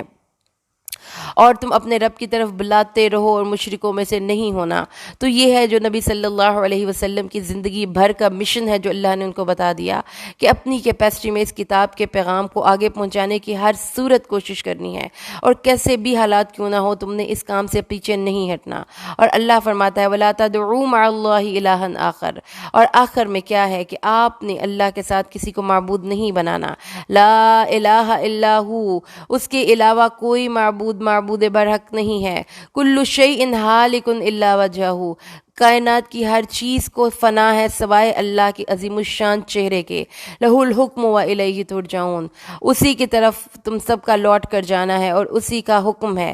اس لیے اللہ تعالیٰ نے اپنے نبی صلی اللہ علیہ وسلم کو یہ بات سمجھا دی کہ کافروں کا کہنا نہیں ماننا۔ ایک اور مقام پر اللہ تعالیٰ نے اپنے نبی کی زبان سے کہلوا دیا بہت سخت لہجے میں، قل افغیر اللہ تأمرونی اعبد ایھا الجاہلون وَلَقَدْ أُوحِيَ إِلَيْكَ وَإِلَى الَّذِينَ مِن قَبْلِكَ لَئِنْ أَشْرَكْتَ لَيَحْبَطَنَّ عَمَلُكَ لَتَكُونَنَّ مِنَ الْخَاسِرِينَ۔ اے نبی کہہ دیجئے کیا تم مجھے غیر اللہ کی عبادت کا حکم دیتے ہو کہ میں ان کی عبادت کروں؟ اے جاہلو، اور بلا شبہ یقیناً تیری طرف وحی کی گئی ان لوگوں کی طرف بھی جو تجھ سے پہلے تھے۔ بلا شبہ اگر تو نے شریک ٹھہرایا تو یقیناً تیرا عمل ضرور ضائع ہو جائے گا اور تو ضرور بالضرور نقصان اٹھانے والوں میں سے ہو جائے گا۔ اس کا مقصد یہ تھا کہ اس معاملے میں، توحید کے معاملے میں کوئی رعایت نہیں، حتیٰ کہ نبی صلی اللہ علیہ وسلم کے اعمال بھی ضائع ہو سکتے ہیں اگر وہ شرک کرتے ہیں۔ اس لیے اللہ تعالیٰ نے بتا دیا کہ اس دنیا میں جو ڈیزرو کرتا ہے کہ اس کی عبادت کی جائے وہ وہی ہے جو ہمیشہ سے ہے اور ہمیشہ رہے گا، یعنی اللہ۔ اور یہ کہ وہ ہر ایک جگہ پر اپنی حکومت کی وجہ سے موجود ہے، اپنی حکمت کی وجہ سے، اپنے علم کی وجہ سے اور اپنی حکومت کی وجہ سے، اور سب لوگوں نے اللہ کی طرف لوٹ کر جانا ہے۔ العنکبوت۔ اعوذ باللہ من الشیطان الرجیم، بسم اللہ الرحمن الرحیم۔ سورۃ العنکبوت، یہ مکڑی، العنکبوت کا معنی ہوتا ہے مکڑی، اور اس میں انٹریکیسیز جو ایک مکڑی کے جالے جیسی ہوتی ہیں، جس میں انسان کی اب کہہ لیں کہ تھوڑی سی مسٹیریس اس کی لائف میں جو ہیپننگس ہیں، یہ اس کو ریفر کرتا ہے، اور ساتھ یہ آپ کو بتائے گا کہ کیسے انسان اللہ تعالیٰ سے جب تعلق توڑ لیتا ہے تو باقی سارے سہارے مکڑی کے جالے جیسے اس کی زندگی میں بے وقت اور بالکل بوگس ہو جاتے ہیں۔ بسم اللہ الرحمن الرحیم۔ الف لام میم۔ احسب الناس ان يتركوا ان يقولوا آمنا وهم لا يفتنون۔ کیا لوگوں نے یہ گمان کیا ہے کہ وہ صرف یہ کہہ دیں گے کہ ہم ایمان لے آئیں اور اسی پر اکتفا ہو جائے گا اور ان کی آزمائش نہ کی جائے گی؟ یعنی اللہ تعالیٰ نے فرمایا کہ ایمان کی تو پھر پوری کی پوری ٹھوک بجا کے آزمائش کی جاتی ہے۔ اللہ تعالیٰ نے فرمایا کہ ہم نے وَلَقَدْ فَتَنَّ الَّذِينَ مِن قَبْلِهِمْ فَلَيَعْلَمَنَّ اللَّهُ الَّذِينَ صَدَقُوا وَلَيَعْلَمَنَّ الْكَاذِبِينَ۔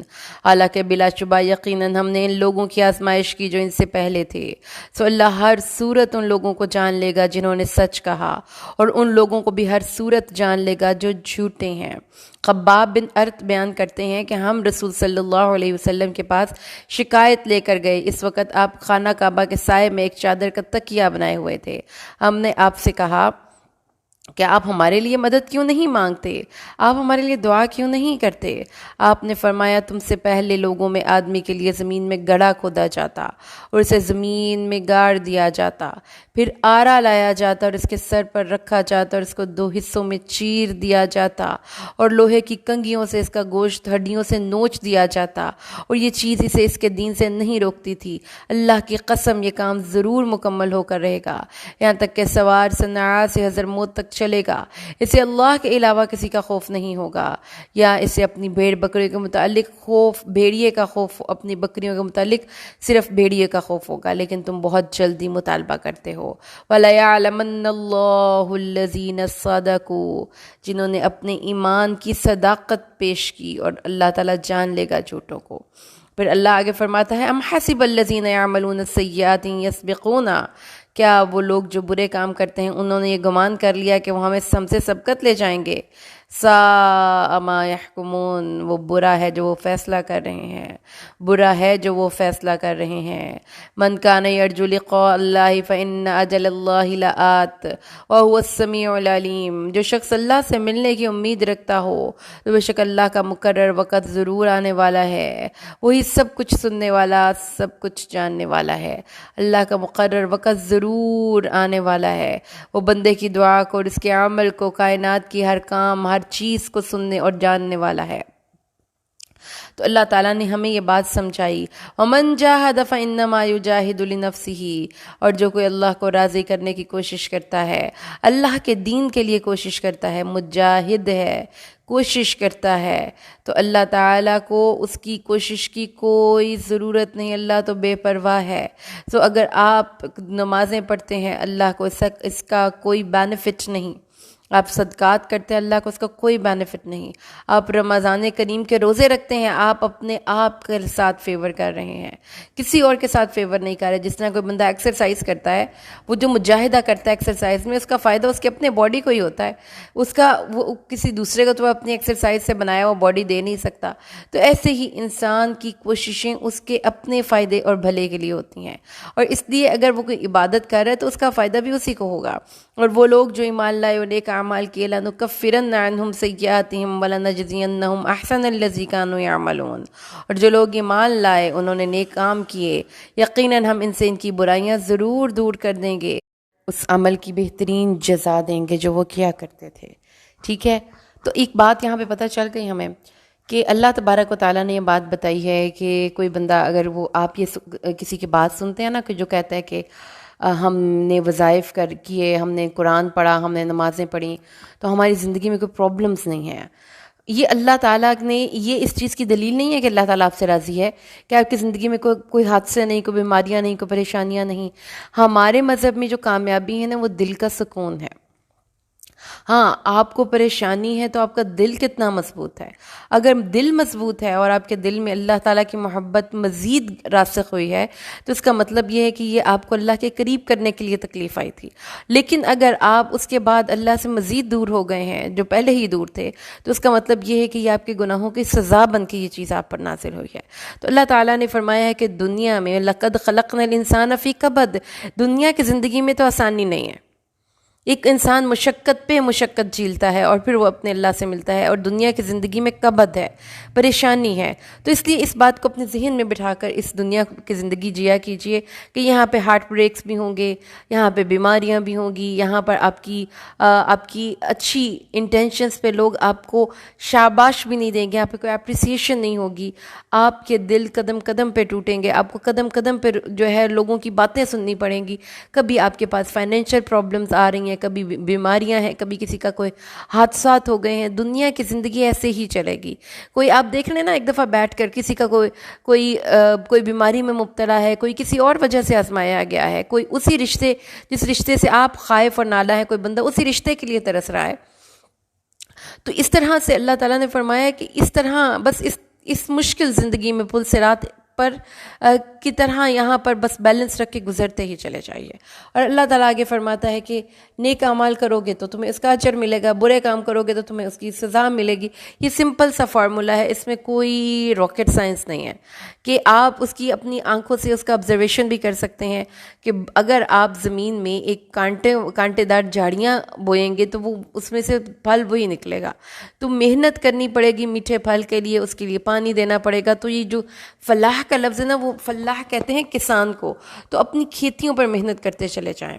آگے اللہ تعالیٰ نے فرمایا کہ اللہ تعالیٰ نے انسان کو اس چیز کی وصیت کی ہے کہ اپنے والدین کے ساتھ اچھا سلوک کرے، اور اگر وہ تیرے ساتھ اس بات پہ جھگڑا کریں کہ تو میرے ساتھ کسی کو ایسی چیز کو شریک ٹھہرا جس کا تجھے کوئی علم نہیں تو ان کی بات مت ماننا۔ سورۃ العنکبوت آیت نمبر 8۔ تو اس سے پتہ یہ چلتا ہے کہ کوئی بھی والد یا کوئی بھی والدہ بچے کو شرک کی طرف نہیں بلا سکتا، اور اللہ تعالیٰ کی نافرمانی کر کے مخلوق کی اطاعت نہیں کی جا سکتی۔ اس وقت آپ ان کی نافرمانی کے گناہ سے بری ذمہ ہو جائیں گے۔ آگے اللہ تعالیٰ فرماتا ہے کہ جو لوگ ایمان لائے اور نیک اعمال کیے تو ہم لا ندخلنہم، اب اس میں جو ہے نا 2 دفعہ تاکید ہے، ہم ضرور ان کو نیک لوگوں کا ساتھ دے دیں گے۔ تو عامل الصالحات اپنی اپنی کیپیسٹی میں، اپنے اپنے شاکلہ میں جتنا آپ کر سکتے ہیں ایزیلی آپ وہ کرتے رہیں، اللہ تعالیٰ آپ کو اس کے بدلے میں نیک لوگوں میں شامل کر دے گا۔ وَمِنَ النَّاسِ مَن يَقُولُ آمَنَّا بِاللَّهِ فَإِذَا أُوذِيَ فِي اللَّهِ جَعَلَ فِتْنَةَ النَّاسِ كَعَذَابِ اللَّهِ وَلَئِن جَاءَ نَصْرٌ مِّن رَّبِّكَ لَيَقُولُنَّ إِنَّا كُنَّا مَعَكُمْ أَوَلَيْسَ اللَّهُ بِأَعْلَمَ بِمَا فِي صُدُورِ الْعَالَمِينَ۔ اور لوگوں میں سے بعض وہ ہے جو کہتا ہے ہم اللہ پر ایمان لائے، پھر جب اسے اللہ کے معاملے میں تکلیف دی جائے تو لوگوں کے ستانے کو اللہ کے عذاب کی طرح سمجھ لیتا ہے۔ یقیناً اگر تیرے رب کی طرف سے کوئی مدد آ جائے تو یقیناً ضرور کہیں گے ہم تو تمہارے ساتھ تھے، کہ اللہ اسے زیادہ نہیں جاننے والا جو سارے جہانوں کے سینوں میں ہے۔ یہ وہ مسلمان ہیں جو مکہ میں، یہ وہ لوگ ہیں جو مکہ میں مسلمان ہوئے تھے، مگر مشرکین کے ساتھ ان کا یہ حال تھا کہ ان کی دی ہوئی تکلیفوں پر صبر نہیں کر سکتے تھے، اور اگر ان کو تکلیف دی جاتی تو دل میں شرک کی طرف پلٹ جاتے، لیکن یہ بات مسلمانوں سے چھپاتے، اور یہ لوگ منافق تھے۔ اللہ تعالیٰ نے ان کے بارے میں ہجرت سے پہلے یہ آیت نازل فرمائی۔ اچھا، اس میں کیا بات اس میں پتہ چلی ہے؟ وہی بات ہے نا، وہ مکڑی کے جالے جیسی کمپلیکیٹڈ چیزیں ہیں، اللہ ہمیں سمجھ نہیں آتی، ایک تار ادھر سے ادھر آئی ہوئی ہے، ادھر سے تار ادھر آئی ہوئی ہے۔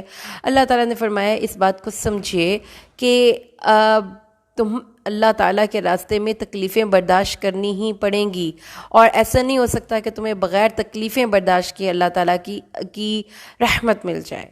اللہ کی مدد آ جائے گی تو بھی، اللہ کی تکلیف آئے گی تو بھی، یو شوڈ بی لوئل، یہ اللہ تعالیٰ کہتا ہے۔ اور اللہ تعالیٰ فرماتا ہے کہ جب کسی کے دل میں کھوٹ مجھے نظر آ جاتا ہے نا، پھر میں ضرور اس کا کھوٹ نکال کر رہتا ہوں، کیونکہ تمہیں نہیں پتا کہ اللہ تعالیٰ تمہارے سینوں کے بھیدوں تک سے واقف ہے۔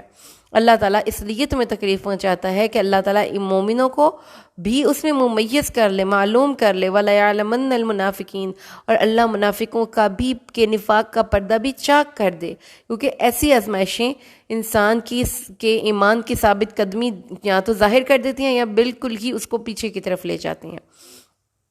اور کافروں نے کہا ان لوگوں سے جو ایمان لائے کہ ہمارے پیچھے چلو، ہم تمہاری خطاؤں کا بوجھ اٹھا لیں گے، یعنی وہ یہ اتنی بڑی آفر کروا دی کہ تم کہتے ہو نا کہ ہم گناہ گار ہوں گے اور ہمیں گناہوں کا بوجھ برداشت کرنا پڑے گا، تو ہم تمہارے گناہوں کا بوجھ اٹھا لیں گے۔ وما ہم بحاملین من خطاياهم من شيء، اللہ تعالیٰ نے مسلمانوں کو کہہ دیا ایسا کچھ بھی نہیں ہونے والا بھائی، اس دن every person has to bear his own cross، ہر بندے کو اپنے گناہوں کا بوجھ خود اٹھانا ہے۔ اس لیے دنیا سے ان گناہوں کے بوجھوں کو ختم کرتے رکھیے، یہ یاد رکھیے قیامت کے دن گناہ بوجھ بن کر ہمارے اوپر سوار ہوں گے۔ اگر کسی نے کوئی چیز خیانت کی ہے وہ چیز اس پر سوار ہوگی، اگر آپ نے کسی کے ساتھ زیادتی کی ہے تو وہ گناہ بوجھ بن کر آپ کے اوپر سوار ہوگا، اور یہ بوجھ میں آپ کو سارا اس ٹائم پہ اٹھانا پڑے گا جب کہ میدان محشر ہے۔ اس لیے اللہ تعالیٰ نے فرمایا وہ جھوٹ بولتے ہیں، ایسا نہیں ہو سکتا کہ تمہارے بوجھ وہ اٹھا دیں، اور اپنی منمانیاں نہ کریں، اللہ کے راستے پر چلو، کیونکہ جو لوگ تمہارے بارے میں یہ کہہ رہے ہیں کہ بھائی ہم تمہارے بوجھ اتار دیں گے، اٹھا لیں گے، اللہ تعالیٰ ان کے بارے میں فرماتا ہے کہ جب وہ لوگ جن کی پیروی کی گئی تھی ان لوگوں سے بالکل بے تعلق ہو جائیں گے جنہوں نے پیروی کی، یعنی کہ فالوورز اور ان کے لیڈرز دونوں کے تعلقات منقطع ہو جائیں گے۔ اس کا مطلب پھر کیا ہوا کہ کوئی کسی کی سزا نہیں بھگتے گا، انسان اپنی سزا خود بھگتے گا۔ وَلْيَحْمِلُنَّ أَثْقَالَهُمْ وَأَثْقَالًا مَعَ أَثْقَالِهِمْ، اپنے بوجھ اور بہت سے ایسے لوگوں کا بوجھ جن کو انہوں نے گمراہ کیا تھا۔ تو اس سے کیا پتہ چلتا ہے؟ اس سے پتہ یہ چلتا ہے کہ صدقہ جاریہ جیسے ہوتا ہے نا، ایسے ہی گناہ جاریہ بھی ہوتا ہے۔ اگر آپ نے کوئی بری روایت شروع کی کسی گناہ کے کام کے سلسلے میں اور لوگوں نے اس کو فالو کیا، تو اس کا مطلب یہ ہے کہ ان کے گناہوں کا بوجھ بھی آپ کو اٹھانا پڑے گا۔ تو اس لیے چوائس از ناؤ آرز، آپ اپنے آپ کے لیے صدقہ جاریہ جاری کروانا چاہتے ہیں کہ گناہ جاریہ؟ اب وہی بات ہے کہ جو شیطان کے ڈسٹریبیوٹرز ہیں وہ لوگوں میں نئی نئی غلط بات ایجاد کر کے لوگوں کو غلط راستے کی طرف نئے نئے آئیڈیاز دیتے ہیں، تو وہ اپنے گناہ کا بوجھ تو اٹھاتے ہی اٹھاتے ہیں، وہ بہت سے ایسے لوگوں کے گناہ کا بوجھ اٹھاتے ہیں جن کو انہوں نے گمراہ کیا ہوتا ہے۔ اب یہ چیز جو ہے نا زیادہ انفلوئنس آپ کر سکتے ہیں، کیونکہ اب میڈیا کا استعمال ہر عام بندے کے ہاتھ میں آ گیا۔ اب وہ کیا کرتے ہیں، اگر تو آپ نے کوئی غلط کانٹینٹ بنا کر اس کو آپ نے سوشل میڈیا پہ اپلوڈ کر دیا کوئی بھی سائٹ پہ، اور وہ وائرل ہو گئی چیز، تو اس کا مطلب پھر یہ ہے کہ بہت سے لوگ جو آپ کے اس غلط کانٹینٹ سے متاثر ہو کر کے غلط کرتے ہیں تو آپ کو اس کا بوجھ اٹھانا پڑے گا، اور قیامت کے دن آپ کو سے سوال بھی پوچھا جائے گا اس چیز کے بارے میں جو وہ آپ کیا کرتے تھے۔ اور ہم نے نوح کو اس کی قوم کی طرف بھیجا تو وہ کتنے سال رہا؟ آج فرسٹ ٹائم آپ دیکھ رہے ہیں الف سنۃ الا 50 عاما، 950 سال حضرت نوح نے عمر پائی تھی، تو ان کو پھر طوفان نے پکڑ لیا۔ دیکھا نا انٹریکیسیز لائک دا کاب ویب، اور یہ جو آپ کیا کہتے ہیں اسپائڈر ویب ہوتا ہے اس کے ساتھ کتنی انٹریکیسیز ہیں، ایک تار ادھر سے آ رہی ہے، ایک تار ادھر سے جا رہی ہے۔ اللہ تعالیٰ نے فرمایا ایسی انٹریکیٹ، کمپلیکیٹ اور کمپلیکس آپ کی زندگی ہوگی، لیکن یہ بات ذہن میں رکھیے کہ ان میں تکلیفیں ہیں، ان میں مکڑی کے جالے کی طرح آپ کبھی کبھی اس میں پھنس جائیں گے، لیکن اللہ تعالیٰ فرماتا ہے کہ بہرحال یہ زندگی ہے اور یہاں سے آپ کو گزرنا ایسے ہی ہے۔ نوح علیہ السلام کی زندگی دیکھ لی، it's full of complexities, it's full of rejections, it is full of discouragement, it is full of hurting comments, یہ سب کچھ چلتا تھا وہاں پر، اور انہوں نے 950 سال یہ سب کچھ برداشت کیا۔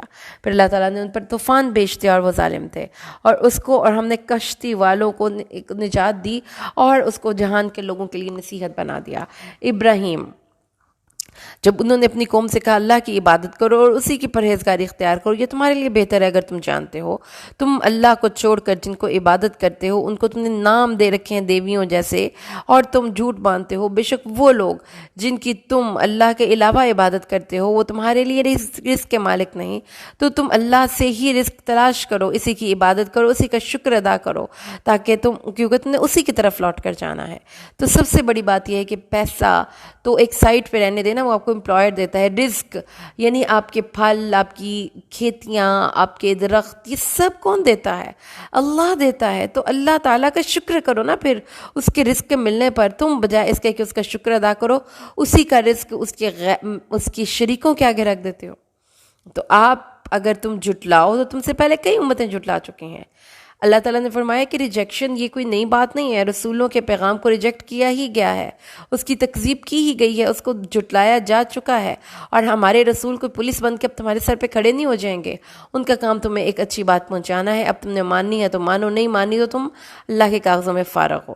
کیا انہوں نے نہیں دیکھا کہ کس طرح اللہ خلق کی ابتدا کرتا ہے پھر اسے دہرائے گا، بے شک اللہ پر بہت آسان ہے۔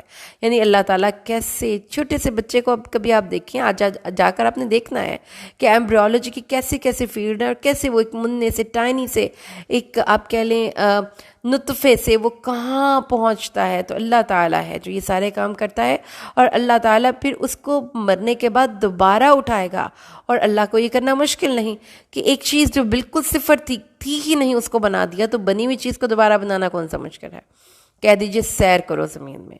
اللہ تعالیٰ پھر یہ دیکھو کہ اللہ تعالیٰ مخلوق کو کیسے پیدا کرتا ہے، پھر اللہ تعالیٰ اس کو کیسے دوبارہ زندگی دیتا ہے۔ اللہ ہر چیز پر قادر ہے۔ تو جو آپ کہتے ہیں نا ٹورزم ہونی چاہیے، اس کو پروموٹ کیا جانا چاہیے، تو اس کے پیچھے اللہ تعالیٰ نے کہا yes you should go for this tourism. اور اللہ تعالیٰ کی قدرت کی نشانیاں آپ گھر بیٹھ کے تو نہیں دیکھ سکتے، آپ ہواؤں کو دیکھیں گے، آپ پرندوں کو دیکھیں گے، آپ پہاڑوں کو دیکھیں گے، پھر آپ باغات میں جائیں گے تو آپ پودوں کو دیکھیں گے۔ تو اس طریقے سے with your open mind and open heart and open eyes you will go and you will find out کہ اللہ المائٹی نے کتنی خوبصورت، اللہ تبارک و تعالیٰ نے دنیا کو خوبصورت بنایا ہے۔ تو اس سے پھر آپ کو اللہ کا قرب نصیب ہوگا، اور یہ یاد رکھو کہ اللہ ہر چیز پر قادر ہے۔ اللہ جس کو چاہتا ہے عذاب دیتا ہے، جس کو چاہتا ہے رحم کرتا ہے، تم اسی کی طرف لوٹائے جاؤ گے، اور تم اللہ کو زمین میں عاجز نہیں کر سکتے اور نہ ہی آسمان میں۔ اللہ کے علاوہ تمہارا کوئی دوست اور مددگار نہیں ہے۔ یاد رکھنا وہ لوگ جنہوں نے اللہ کے نشانیوں کے ساتھ انکار کیا اور اس کی ملاقات کے ساتھ، یہ لوگ میری رحمت سے نا امید ہو گئے ہیں، اور ان کے لیے دردناک عذاب ہے۔ اور ان کی یہ سارا بتا دیا۔ آگے اس کی قوم نے جواب کیا دیا؟ حضرت ابراہیم کی قوم نے کہا فما کان جواب قومہ الا ان قالوا اقتلوه او حرقوه فانجاه اللہ من النار۔ اس کی قوم نے کہا بھائی بہت یہ بولتا ہے، اس کو تو پکڑو اور اس کو قتل ہی کر دو یا اس کو جلا دو۔ یہ دیکھیں نا ان کی قوم ان پہ کتنے غالب تھے اور قابو پا لیا، تو اللہ نے ان کو نجات دے دی آگ سے۔ اور اس میں نشانیاں ہیں کسی بھی قوم کے لیے جو ایمان لاتی ہے، جیسا کہ اللہ تعالیٰ نے یہ سارا بتایا نا، ہم پیچھے بھی پڑھا کہ انہوں نے بتوں کو توڑ دیا، پھر اس کے بعد انہوں نے ملکوت السماوات والارض پہ گفتگو کی، پھر ان کے جو لوگ تھے انہوں نے حضرت ابراہیم کو سب لوگوں کے سامنے لے کر آئے، حضرت ابراہیم وہاں پہ بھی بالکل ڈرے بغیر توحید کو انہوں نے پرچار کیا، پھر انہوں نے کہا کہ اس نے تو فتنہ برپا کرنا ہی کرنا ہے، اس کا کلا کما کیا جائے، اس کو مار دیا جائے آگ میں جلا کر، تو تاکہ عبرت ناک موت ہوگی نا تو کوئی دوبارہ اس راستے پر نہیں چلے گا۔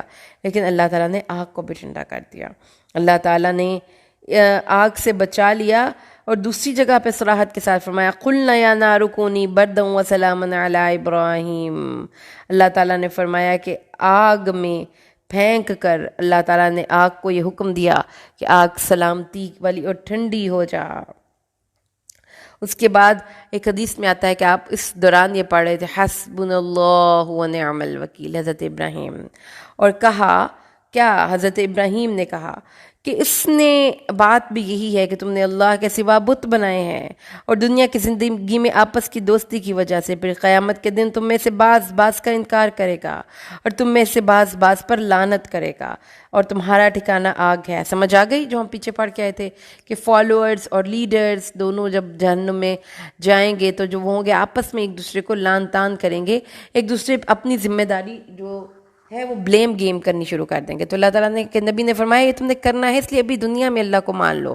اس کے لیے لوط ایمان لایا، انہوں نے کہا میں اپنے رب کی طرف ہجرت کرنے والا ہوں، بہت غالب ہے، بہت حکمت والا ہے۔ پھر ہم نے اس کو اسحاق، یعقوب اور ان کی اولاد میں نبوت اور کتاب رکھ دی، اور ہم نے ان کا اجر دنیا میں بھی لکھ دیا اور آخرت میں بھی وہ نیکوں میں سے ہوں گے۔ اور لوط جب انہوں نے اپنی قوم سے کہا تم ایسی بے حیائی کا کام کرتے ہو، آپ سب کو پتہ ہے کہ کیا بے حیائی کا کام وہ کرتی تھی اس کی قوم، مردوں سے بدفعلی کرتے تھے، جیسا کام دنیا میں کسی نے نہیں کیا۔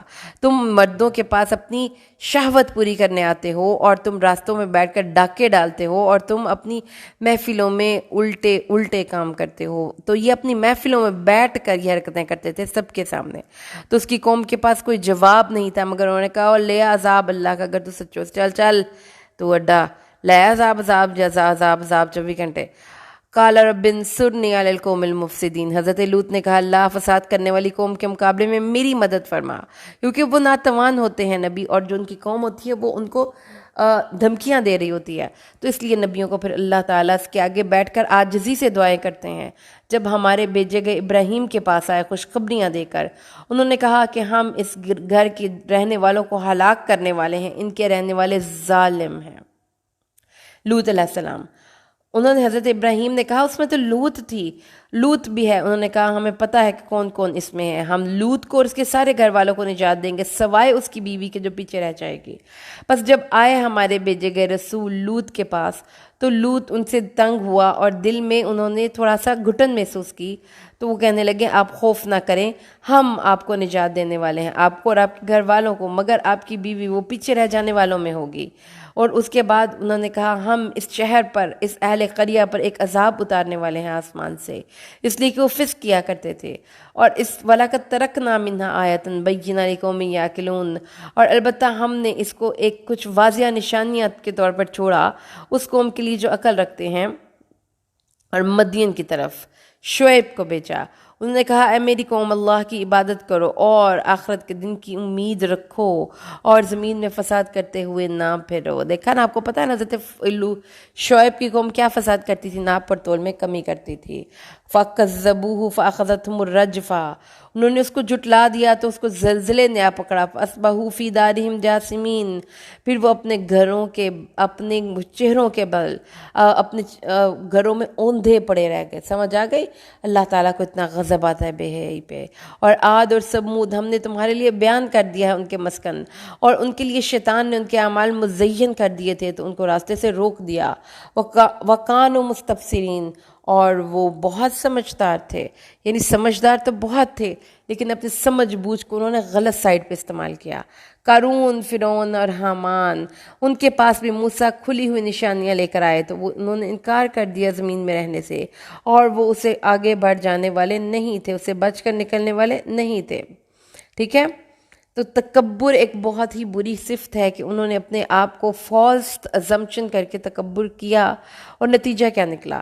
نتیجہ یہ نکلا کہ وہ ہمیشہ ہمیشہ کے لیے اللہ کے سامنے معتوب ٹھہرے۔ اس کے بعد اللہ تعالیٰ نے فرمایا ہے ہر ایک کو ہم نے ان کے گناہوں کے سبب پکڑ لیا، اور ہر ایک کو ہم نے ان میں سے کوئی وہ تھا جس پر ہم نے پتھر والی ہوا بھیجی۔ کون؟ کس پر پتھروں والی ہوا بھیجی تھی؟ لوط علیہ السلام۔ ان میں سے کوئی وہ تھا جسے چیخ نے پکڑ لیا۔ ان میں سے کوئی وہ تھا جسے ہم نے زمین میں دھنسا دیا۔ ان میں سے کوئی وہ تھا جسے ہم نے غرق کر دیا۔ اللہ ایسا نہ تھا کہ وہ ان پر ظلم کرتا، لیکن وہ خود ہی اپنے آپ پر ظلم کر رہے تھے۔ ان لوگوں کی مثال جنہوں نے اللہ کو چھوڑ کر دوست بنا لیے ہیں، کمثل العنکبوت، ایک مکڑی کے گھر جیسی مثال ہے جس نے ایک گھر بنایا ہو۔ ان اوہن البیوت لبیت العنکبوت لو کانوا یعلمون، گھروں میں سب سے ناقص گھر کس کا ہے؟ عنکبوت کا، مکڑی کا جالا ہے۔ تو جن لوگوں نے اللہ کے علاوہ کسی اور کو اپنے ولی دوست بنایا ہے، انہوں نے ایسے ہی ناقص سہاروں کا سہارا لیا ہے۔ تو عنکبوت بھی ایک بیڈ ایگزامپل کے طور پر آئی ہے کہ وہ لوگ جو اپنا بالکل کمزور گھر بناتے ہیں، اور وہ عنکبوت جو اپنے گھر میں اپنے جو اس کی مکڑی ہوتی، مکڑی کا جو جالا ہوتا ہے نا، اس میں وہ اپنے مکڑے کو مار کر پھینک دیتی ہے۔ جب وہ اسے میٹنگ کرتی ہے اور اسے وہ بچے پیدا کرنے کے قابل ہو جاتی ہے، اسے انڈے لے لیتی ہے، تو پھر وہ اس کو مار دیتی ہے، اور جب بچے بڑے ہوتے ہیں تو اپنی ماں کو مار دیتے ہیں۔ تو یہ جو خانہ جنگی والا گھر ہے جس میں ہر کوئی آپس میں جھگڑ رہا ہے، یہ ہے وہ شخص جس نے اللہ کے راستے کو چھوڑ کر کسی اور کو اپنا دوست بنایا، کیونکہ وہ ایک ایسے ناقص سہارے پر بھروسہ کر رہا ہے جو کہ مکڑی کے جالے سے زیادہ اس چلنے والا نہیں ہے۔ اس لیے اللہ تعالیٰ نے فرمایا اللہ پر بھروسہ کرو اور اپنے آپ کو اللہ کے سپرد کر دو، اور اللہ جانتا ہے جو وہ اس بلاتے ہیں اس کے علاوہ کچھ بھی، اور وہ غالب اور حکمت والا ہے۔ اللہ تعالیٰ نے آگے فرمایا یہ مثالیں ہیں جس کو ہم لوگوں کے لیے بیان کر رہے ہیں۔ کون سی؟ یس، مکڑی کی مثال۔ اس کو اور ان مثالوں کو صرف عالم ہی سمجھتے ہیں اور کوئی جاہل نہیں سمجھ سکتا۔ اللہ نے آسمان اور زمین کو حق کے ساتھ پیدا کیا، اس میں مومنوں کے لیے بہت زیادہ نشانیاں ہیں۔ اللہ تعالیٰ نے یہ بات بتا دی کہ اللہ تبارک و تعالیٰ کی کتاب برحق ہے، اور اس کتاب پر عمل کرنے والے لوگ اللہ کے نزدیک بہت معزز ہو جاتے ہیں۔ الحمدللہ ہمارا 20ویں پارے کا دورہ آج مکمل ہوا۔ بارک اللہ لی ولکم فی القرآن الحکیم، ونفعنی و ایاکم بالآیات والذکر الحکیم۔ السلام علیکم ورحمۃ اللہ وبرکاتہ۔